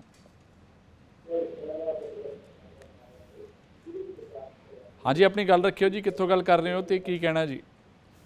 ਅਜਨਾਲੇ ਤੋਂ ਬੋਲ ਰਹੇ ਜੀ। ਜੀ, ਹਾਂਜੀ, ਕੀ ਕਹਿਣਾ ਚਾਹੁੰਦੇ ਜੀ ਇਸ ਮਸਲੇ ਦੇ ਉੱਤੇ? ਟੀਵੀ ਦੀ ਆਵਾਜ਼ ਜ਼ਰੂਰ ਬੰਦ ਕਰ ਲਿਓ ਜੀ। ਹਾਂਜੀ,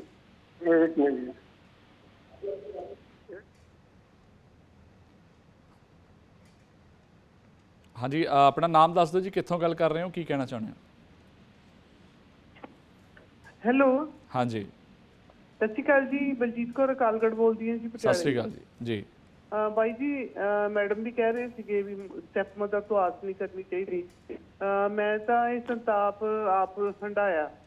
ਮੇਰੇ ਮਦਰ ਇਨ ਲਾਅ ਸਟੈਪ ਸੀਗੇ ਔਰ ਮੇਰੇ ਹਸਬੰਡ ਕਈ ਘਰਾਂ ਚੋਂ, ਪਰਿਵਾਰ ਦੇ ਕਈ ਘਰਾਂ ਚੋਂ ਇਕੱਲੇ ਸੀਗੇ। ਉਹ ਸਾਰੀ ਉਮਰ ਕਹੀ ਗਏ ਮੇਰੇ ਸਹੁਰਾ ਸਾਹਿਬ ਨੂੰ ਵੀ ਜੋ ਕੁਛ ਹੈਗਾ ਇਹਦਾ ਹੀ ਆ। ਅੰਤ ਸਮੇਂ ਉਹਨੇ ਸਾਰਾ ਕੁਝ ਖਰਾਬ ਕੀਤਾ। ਸਾਡਾ ਜੱਦੀ ਘਰ ਜਿਹੜਾ ਕਿ ਆਪਣਾ ਸੀਗਾ, ਉਹਨੇ ਆਪਦੀ ਕੁੜੀ ਗੜੀ ਨੂੰ ਦੇਤਾ, ਹੋਰ ਕਰਿਆ, ਮਤਲਬ ਜਦੋਂ ਕਿ ਉਹਦੀ ਕੁੜੀ ਬੜੀ ਵੈਲ ਆਫ ਸੀਗੀ। ਸੋ ਇਹ ਗੱਲਾਂ ਜੀ, ਸਟੈਪ ਮਦਰ ਤਾਂ ਸਟੈਪ ਹੀ ਰਹੂਗੀ। ਇਹ ਉਹਨਾਂ ਬੰਦਿਆਂ ਨੂੰ ਚਾਹੀਦਾ ਹੈ ਜਿਹੜੇ ਬੰਦੇ ਵਿਆਹ ਕਰਵਾਉਂਦੇ ਆ ਵੀ ਅਸੀਂ ਆਪਣੇ ਬੱਚਿਆਂ ਦਾ ਖਿਆਲ ਆਪ ਕਰੀਏ। ਹੁਣ ਮਦਰ ਜੇਕਰ ਫਾਦਰ ਦੀ ਡੈਥ ਹੋ ਜੇ ਤਾਂ ਲੇਡੀਜ਼ ਦੇਖੋ ਆਪਣੇ ਬੱਚੇ ਸਾਂਭ ਲੈਂਦੀਆਂ, ਜੇਕਰ ਹੁਣ ਲੇਡੀ ਦੀ ਡੈਥ ਹੋ ਗਈ ਤਾਂ ਫਾਦਰ ਆਪਣੀ ਬੇਟੀ ਨਹੀਂ ਸਾਂਭ ਸਕਿਆ। ਮੈਂ ਤਾਂ ਇੱਥੇ ਕਸੂਰ ਇਹਦੇ ਦਾਦਾ ਦਾਦੀ ਤੇ ਇਹਨਾਂ ਦਾ ਸਮਝੂਗੀ। ਘਰ ਦੇ ਵਿੱਚ ਔਰਤ ਦੇ ਬਿਹੇਵੀਅਰ ਤੋਂ ਉਹਦੀ ਸਮਝ ਆ ਜਾਂਦੀ ਹੈ। ਮੈਨੂੰ ਆਪਣੇ ਘਰ ਦੇ ਵਿੱਚ ਔਰਤ ਦੇ ਉਹਨਾਂ ਦੇ ਮਦਰ ਇਨ ਲਾਅ ਦੇ ਬਿਹੇਵੀਅਰ ਤੋਂ ਉਹਨਾਂ ਦੀ ਸਮਝ ਆਉਂਦੀ ਸੀਗੀ। ਸੋ ਮਤਲਬ ਇਹ ਗੱਲਾਂ ਹੈਗੀਆਂ, ਸੁਸਾਇਟੀ ਜਿਹੜੀ ਹੈ ਸਾਡੀ ਇਹਨਾਂ ਦੀ ਕਿਰਦਾਰ ਤਾਂ ਗਿਰਾਵਟ ਤਾਂ ਬਹੁਤ ਆ ਚੁੱਕੀ ਹੈ ਘੋਰ ਕਲਯੁਗ ਹੈ ਜੀ। ਆਪਣੇ ਬੱਚੇ ਆਪ ਸੰਭੋ। ਜਿਹੜੇ ਲੋਕ ਸੁਣ ਰਹੇ ਆ ਜਿਨ੍ਹਾਂ ਦੇ ਘਰੇ ਸਟੈਪ ਲੇਡੀਜ਼ ਹੈਗੀਆਂ, don't believe them। Bus, thank you. ਠੀਕ ਹੈ ਜੀ, ਧੰਨਵਾਦ, ਤੁਸੀਂ ਆਪਣੀ ਗੱਲ ਰੱਖੀ। ਇੱਕ ਹੋਰ ਕਾਲਰ ਨੇ, ਨਾਮ ਦੱਸ ਦਿਓ ਜੀ ਆਪਣਾ, ਕਿੱਥੋਂ ਗੱਲ ਕਰ ਰਹੇ ਹੋ, ਕੀ ਕਹਿਣਾ ਚਾਹੁੰਦੇ ਹੋ? ਹਾਂਜੀ, ਨਾਮ ਦੱਸਿਓ ਜੀ ਆਪਣਾ, ਕਿੱਥੋਂ ਬੋਲ ਰਹੇ ਹੋ ਜੀ? ਰਮੇਸ਼ ਪਾਲ ਪਟਵਾਰੀ ਜੀ ਨਾਲੇ ਤੋਂ ਜੀ। ਹਾਂਜੀ ਹਾਂਜੀ, ਕੀ ਕਹਿਣਾ ਚਾਹੁੰਦੇ ਹੋ ਜੀ?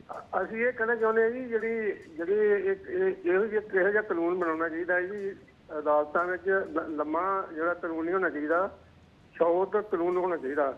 ਤੇ ਇਹ ਜਿਹੜਾ ਇਹ ਕਾਨੂੰਨੀ ਜਿਹੜੀ ਹਰਕਤ ਕਰਦਾ ਆ, ਉਹਨੂੰ ਘੱਟ ਤੋਂ ਘੱਟ ਫਾਂਸੀ ਦੀ ਸਜ਼ਾ ਹੋਣੀ ਚਾਹੀਦੀ ਹੈ। ਠੀਕ ਹੈ, ਠੀਕ ਹੈ, ਚਲੋ ਧੰਨਵਾਦ, ਤੁਸੀਂ ਆਪਣੀ ਗੱਲ ਰੱਖੀ। ਰਿੰਪਲ ਜੀ, ਜਿਹੜੀਆਂ ਗੱਲਾਂ ਬੱਚੀ ਦੇ ਪਿਤਾ ਨੇ ਕਹੀਆਂ, ਉਹਨਾਂ ਦੇ ਦਾਦਾ ਜੀ ਨੇ ਕਹੀਆਂ, ਉਹ ਸਾਰੀਆਂ ਤੁਸੀਂ ਸੁਣ ਲਈਆਂ ਹੋਣਗੀਆਂ। ਇਹ ਸਾਰੇ ਮਾਮਲੇ ਨੂੰ ਹੁਣ ਤੁਸੀਂ ਆਪਣੇ ਨਜ਼ਰੀਏ ਤੋਂ ਕਿਸ ਤਰ੍ਹਾਂ ਵੇਖੋਗੇ? ਔਰ ਦੂਜੀ ਗੱਲ, ਜੋ ਸਜ਼ਾ ਦਾ ਜ਼ਿਕਰ ਕਰ ਰਹੇ ਹੈ, ਸਜ਼ਾ ਕੀ ਕਹਿੰਦੀ ਹੈ ਇਹਨਾਂ ਮਾਮਲਿਆਂ ਦੇ ਵਿੱਚ? ਕੀ ਫਾਂਸੀ ਤੱਕ ਵੀ ਸਜ਼ਾ ਮਿਲ ਸਕਦੀ ਹੈ? ਕਿਉਂਕਿ ਇੱਕ ਛੋਟਾ ਮਾਸੂਮ ਬੱਚਾ ਜਿਹਨੇ ਹਾਲੇ ਜ਼ਿੰਦਗੀ ਵੇਖਣੀ ਸੀ ਆਪਣੀ ਸਾਰੀ, ਉਹਨੇ ਆਪਣੇ ਪੈਰਾਂ ਦੇ ਉੱਤੇ ਖੜਾ ਹੋਣਾ ਸੀ, ਹਾਲੇ ਪੜ੍ਹਾਈ ਕਰਨੀ ਸੀ, ਉਸ ਤੋਂ ਬਾਅਦ ਫਿਰ ਅੱਗੇ ਜਾ ਕੇ ਮਾਪਿਆਂ ਦਾ ਉਹ ਸਹਾਰਾ ਬਣਦਾ, ਕਿਸੇ ਉੱਚੇ ਮੁਕਾਮ ਦੇ ਉੱਤੇ ਪਹੁੰਚਦਾ, ਉਸ ਨੂੰ ਪਹਿਲਾਂ ਹੀ ਅਣਚਾਹੀ ਜਿਹੜੀ ਆਪਾਂ ਕਹੀਏ ਕਿ ਅਨਿਆਈ ਮੌਤ, ਉਹ ਮਾਰ ਦਿੱਤਾ ਗਿਆ। ਤਾਂ ਅਜਿਹੇ ਕੇਸਾਂ ਦੇ ਵਿੱਚ ਸਜ਼ਾ ਕੀ ਹੈ ਔਰ ਸਾਰਾ ਇਹ ਕੇਸ ਕਿਵੇਂ ਸਟੱਡੀ ਕਰਦੇ ਹੋ ਇਹਨੂੰ?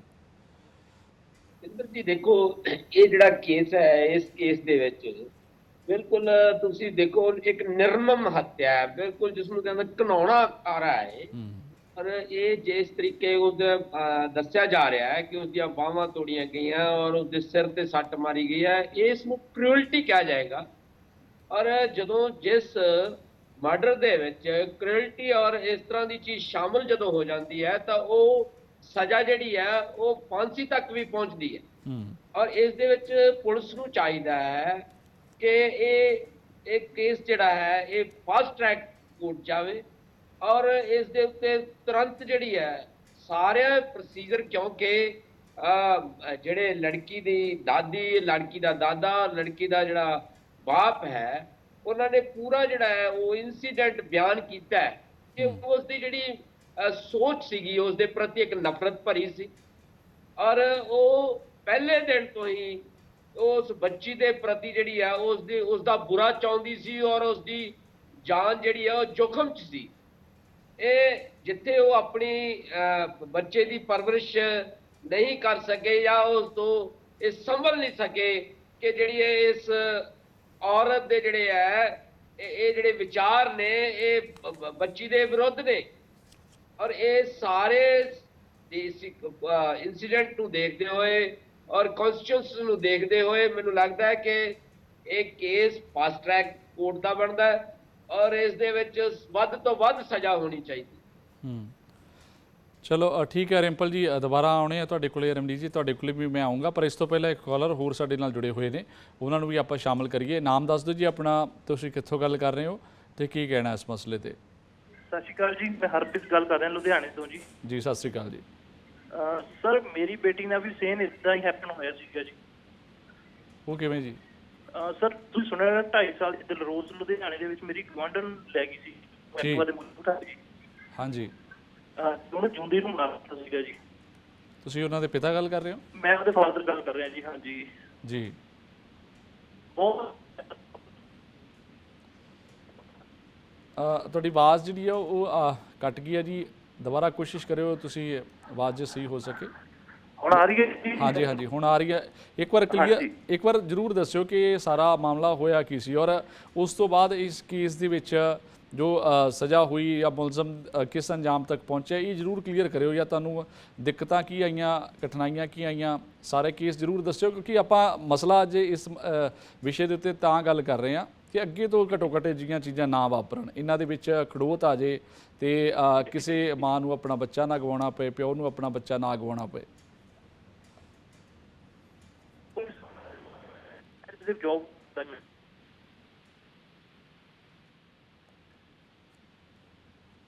ਦੁਬਾਰਾ ਮੈਂ ਟੀਮ ਨੂੰ ਕਹੂੰਗਾ ਕਿ ਇਹਨਾਂ ਦਾ ਜਿਹੜਾ ਨੰਬਰ ਹੈ ਉਹ ਜ਼ਰੂਰ ਇੱਕ ਵਾਰ ਟਰਾਈ ਕਰਕੇ ਤੇ ਦੁਬਾਰਾ ਆਪਾਂ ਕਾਲ ਜੋੜੀਏ ਤਾਂ ਜੋ ਗੱਲ ਪੂਰੀ ਕਲੀਅਰ ਹੋ ਸਕੇ, ਕਿਉਂਕਿ ਆਵਾਜ਼ ਕੱਟ ਰਹੀ ਹੈ, ਆਵਾਜ਼ ਕਲੀਅਰ ਆ ਨਹੀਂ ਰਹੀ।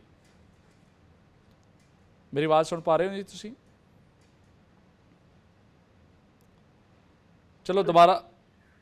ਹੈਲੋ, ਹਾਂਜੀ ਜੁੜ ਗਏ ਹੋ ਤੁਸੀਂ। ਦੁਬਾਰਾ ਹੁਣ ਆਪਣੀ ਗੱਲ ਰੱਖਿਓ ਜੀ, ਜੇ ਗੱਲ ਪੂਰੀ ਹੋ ਸਕੇ। ਸਰ ਮੇਰੀ ਬੇਟੀ ਦਿਲਰੋਜ਼ ਸੀ 2.5 ਸਾਲ ਦੀ ਜੀ। ਮੇਰੀ ਗਵਾਂਢਣ ਉਹਨੂੰ ਲੈ ਗਈ ਸੀ ਐਕਟਿਵਾ ਤੇ, ਉਹਨੂੰ ਜਿਉਂਦੀ ਨੂੰ ਮਾਰਤਾ ਜੀ ਰੇਤੇ 'ਚ ਦਬਾ ਕੇ ਜੀ।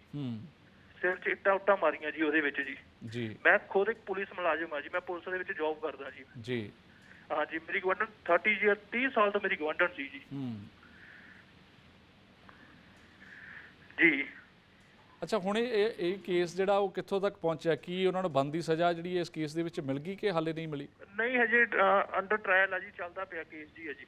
ਅੱਛਾ, ਨਵੰਬਰ 2021 ਦੀ ਗੱਲ ਆ ਜੀ ਇਹ। ਜੀ ਹਾਂ ਜੀ, ਮੇਰੀ ਆਪਣੀ ਬਿਲਕੁਲ ਕੰਧ ਨਾਲ ਕੰਧ ਸੀ ਜੀ, ਗਵਾਂਢਣ ਸੀ ਜੀ ਮੇਰੀ ਦਿਲਰੋਜ਼ ਜੀ। ਹਾਂ, ਉਹਨਾਂ ਦੇ ਉੱਤੇ ਮੈਨੂੰ ਲੱਗਦਾ ਕਿ ਤੁਸੀਂ ਇਲਜ਼ਾਮ ਵੀ ਕਈ ਤਰ੍ਹਾਂ ਦੇ ਲੱਗੇ, ਤੁਸੀਂ ਉਹਨਾਂ ਨੂੰ ਕੰਮ ਕਰਨ ਤੋਂ ਰੋਕਦੇ ਸੀਗੇ ਔਰ ਇੱਥੋਂ ਮਸਲਾ ਸ਼ਾਇਦ ਇਦਾਂ ਦੀ ਕੋਈ ਗੱਲ ਨਹੀਂ, ਜੈਲਸੀ ਕਰਦੀ ਸੀ ਜੀ ਉਹ ਜੀ। ਮੈਂ ਆਪਣੇ ਬੱਚਿਆਂ ਨੂੰ ਸਮਾਨ ਬਹੁਤ ਲੈ ਕੇ ਦਿੰਦਾ ਸੀਗਾ ਜੀ। ਅੱਛਾ, ਹਾਂ ਜੀ, ਠੀਕ ਹੈ। ਇਹ ਦਿਲਰੋਜ਼ ਦੇ ਦਾਦਾ ਜੀ ਨਾਲ ਗੱਲ ਕਰਿਓ ਸਰ, ਫਾਦਰ ਸਾਹਿਬ ਨਾਲ ਜੀ। ਹੈਲੋ, ਹਾਂਜੀ, ਤੁਹਾਡੀ ਆਵਾਜ਼ ਆ ਰਹੀ ਹੈ। ਹਾਂਜੀ ਸਰ, ਇਹਨੂੰ ਨਾ ਜਦੋਂ ਮਾਰਿਆ ਮੂੰਹ ਦੇ ਵਿੱਚ ਰੇਤਾ ਭਰ ਕੇ ਸਰ, ਛੋਟੀ ਜਿਹੀ ਬੱਚੀ ਸੀ 2.5 ਸਾਲਾਂ ਦੀ, ਉਸ ਤੋਂ ਬਾਅਦ ਉਂਗਲਾਂ ਮਾਰੀਆਂ ਮੂੰਹ ਦੇ ਵਿੱਚ ਜੀ ਸਰ।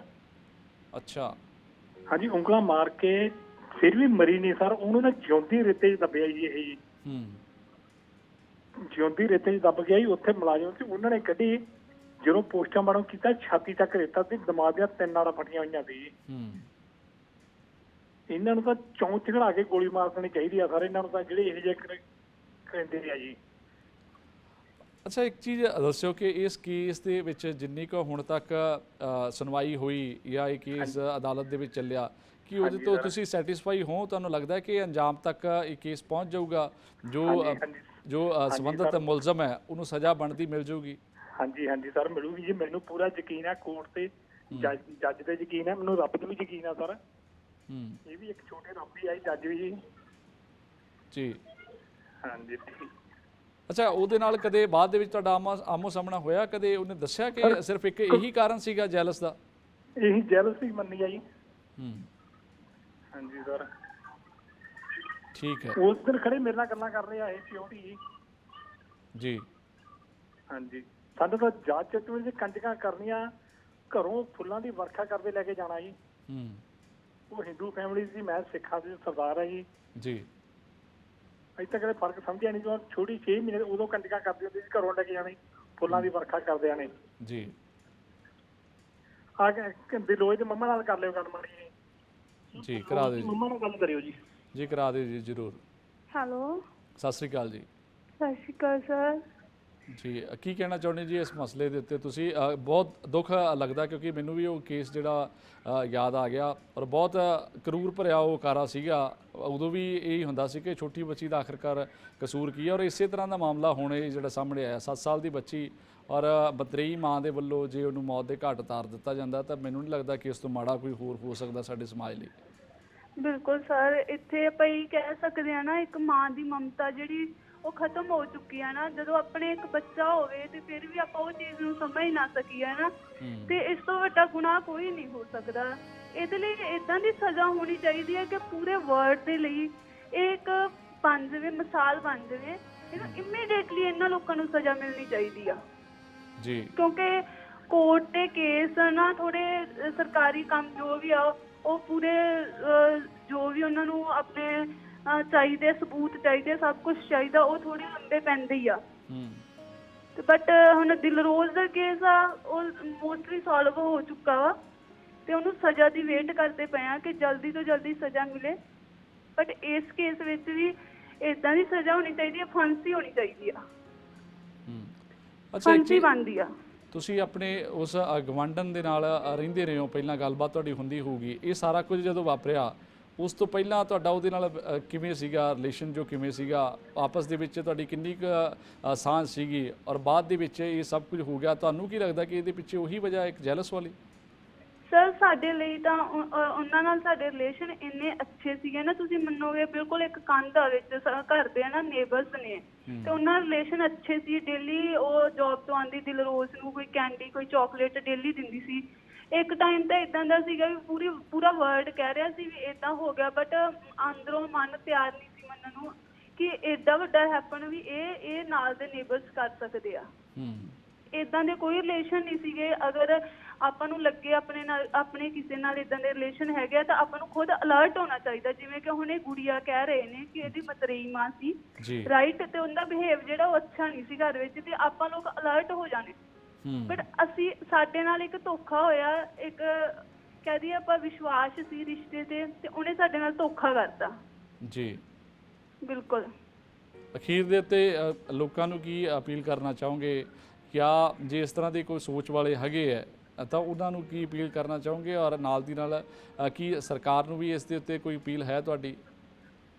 ਬਸ ਸਰ ਸਰਕਾਰ ਨੂੰ ਤਾਂ ਇਹੀ ਅਪੀਲ ਆ ਕਿ ਇਹਨਾਂ ਲਈ ਜਿਹੜੇ ਰੂਲ ਆ, ਇਹਨਾਂ ਲਈ ਜਿਹੜਾ ਲਾਅ ਆ, ਇਦਾਂ ਦਾ ਰੈਡੀ ਹੋਣਾ ਚਾਹੀਦਾ ਕਿ ਇਹਨਾਂ ਦਾ ਜਿਹੜਾ ਕੇਸ ਆ ਅਗਰ ਫਾਸਟ ਟਰੈਕ ਤੇ ਲੱਗਦਾ, ਇਹਨਾਂ ਨੂੰ ਜਲਦੀ ਤੋਂ ਜਲਦੀ, ਜਿੰਨੀ ਜਲਦੀ ਹੋ ਸਕੇ ਉਹਨੂੰ ਪਨਿਸ਼ ਕਰੋ ਔਰ ਪਨਿਸ਼ਮੈਂਟ ਦਿਓ। ਹੁਣ ਤੱਕ ਜਿਹੜੀ ਇਦਾਂ ਦੇ ਲਾਅ ਰੈਡੀ ਕਰੋ। ਹੁਣ ਤੱਕ ਪੁਲਿਸ ਦੀ ਜੋ ਕਾਰਵਾਈ ਰਹੀ ਜਾਂ ਅਦਾਲਤ ਦੇ ਵਿੱਚ ਜੋ ਕੁਝ ਚੱਲ ਰਿਹਾ, ਉਹਦੇ ਤੋਂ ਸੈਟੀਸਫਾਈ ਹੋ ਤੁਸੀਂ? ਹਾਂਜੀ, ਬਟ ਇਹ ਟਾਈਮ ਸਿਚੁਏਸ਼ਨ ਹੀ ਇਦਾਂ ਦੀ ਹੁੰਦੀ ਹੈ। ਸਮ ਟਾਈਮ ਆਪਾਂ ਲੋਕ ਜਿਹੜੇ ਇਹਨਾਂ ਚੀਜ਼ਾਂ ਤੋਂ ਨਾਰਾਜ਼ ਹੋ ਜਾਂਦੇ ਆ, ਬਟ ਜਿੱਦਾਂ ਸਮਝ ਆਉਂਦੀ ਆ ਠੀਕ ਚੱਲ ਰਿਹਾ ਵਾ, ਹੁਣ ਸਜ਼ਾ ਦੀ ਵੇਟ ਆ ਬਸ। ਬਾਕੀ ਸਾਰਾ ਪ੍ਰੋਸੈਸ ਮੋਸਟਲੀ ਕੰਪਲੀਟ ਹੋ ਗਿਆ ਜੀ। ਹਾਂਜੀ ਚਲੋ ਠੀਕ ਹੈ ਜੀ। ਅਸੀਂ ਪਰਿਵਾਰ ਦੇ ਨਾਲ ਇੱਕ ਵਾਰ ਫਿਰ ਤੋਂ ਇਸ ਗੱਲ ਨੂੰ ਲੈ ਕੇ ਦੁੱਖ ਸਾਂਝਾ ਕਰਦੇ ਹਾਂ, ਕਿਉਂਕਿ ਬੱਚਿਆਂ ਦੇ ਉੱਤੇ ਸਾਰਿਆਂ ਦੀ ਆਸਾਂ ਟਿੱਕੀਆਂ ਹੁੰਦੀਆਂ ਔਰ ਉਹਦੇ ਤੇ ਬਹੁਤ ਸਾਰੀਆਂ ਉਮੀਦਾਂ ਹੁੰਦੀਆਂ ਨੇ। ਇੱਕ ਜਿਗਰ ਦਾ ਟੁਕੜਾ ਵੀ ਕਿਹਾ ਜਾਂਦਾ, ਔਰ ਖਾਸ ਤੌਰ ਦੇ ਉੱਤੇ ਮਾਂ ਦੇ ਨਾਲ ਬਹੁਤ ਵੱਡੀ ਬੌਂਡਿੰਗ ਹੁੰਦੀ ਹੈ, ਕਿਉਂਕਿ ਉਹਨੇ ਜਨਮ ਦਿੱਤਾ ਹੁੰਦਾ ਕੋਖ ਤੋਂ। ਤਾਂ ਫਿਰ ਉਸ ਨੂੰ ਤਾਂ ਇਹ ਬਹੁਤ ਵੱਡਾ ਦੁੱਖ ਲੱਗਦਾ ਜਦੋਂ ਇਸ ਤਰ੍ਹਾਂ ਕੋਈ ਅਨਿਆਈ ਮੌਤ ਜਿਹੜੀ ਹੈ ਬੱਚਾ ਉਹਨਾਂ ਦਾ ਚਲਾ ਜਾਵੇ। ਸਤਿ ਸ੍ਰੀ ਅਕਾਲ ਜੀ, ਤੁਸੀਂ ਸਾਡੇ ਨਾਲ ਜੁੜੇ, ਆਪਣੀ ਗੱਲ ਜਿਹੜੀ ਹੈ ਤੁਸੀਂ ਰੱਖੀ। ਅਸੀਂ ਇੱਕ ਵਾਰ ਫਿਰ ਤੋਂ ਆਪਣੀ ਪੂਰੀ ਟੀਮ ਦੇ ਵੱਲੋਂ ਤੁਹਾਡੇ ਪਰਿਵਾਰ ਦੇ ਨਾਲ ਇਸ ਘੜੀ, ਦੁੱਖ ਦੀ ਘੜੀ ਵਿੱਚ ਜਿਹੜਾ ਉਹ ਸ਼ਰੀਕ ਹੁੰਦੇ ਆ। ਰਮਨੀਤ ਕੌਰ ਜੀ ਤੁਸੀਂ ਸਾਡੇ ਨਾਲ ਜੁੜੇ, ਰਿੰਪਲ ਮਿੱਡਾ ਜੀ ਤੁਸੀਂ ਸਾਡੇ ਨਾਲ ਜੁੜੇ, ਬਹੁਤ ਬਹੁਤ ਧੰਨਵਾਦ ਇਸ ਵਿਸ਼ੇ ਦੇ ਉੱਤੇ ਜੁੜਨ ਦੇ ਲਈ ਤੇ ਆਪਣੀ ਜਿਹੜੀ ਉਹ ਗੱਲ ਰੱਖਣ ਦੇ ਲਈ। Daily post, Punjab, Haryana, Himachal, journalism of hop.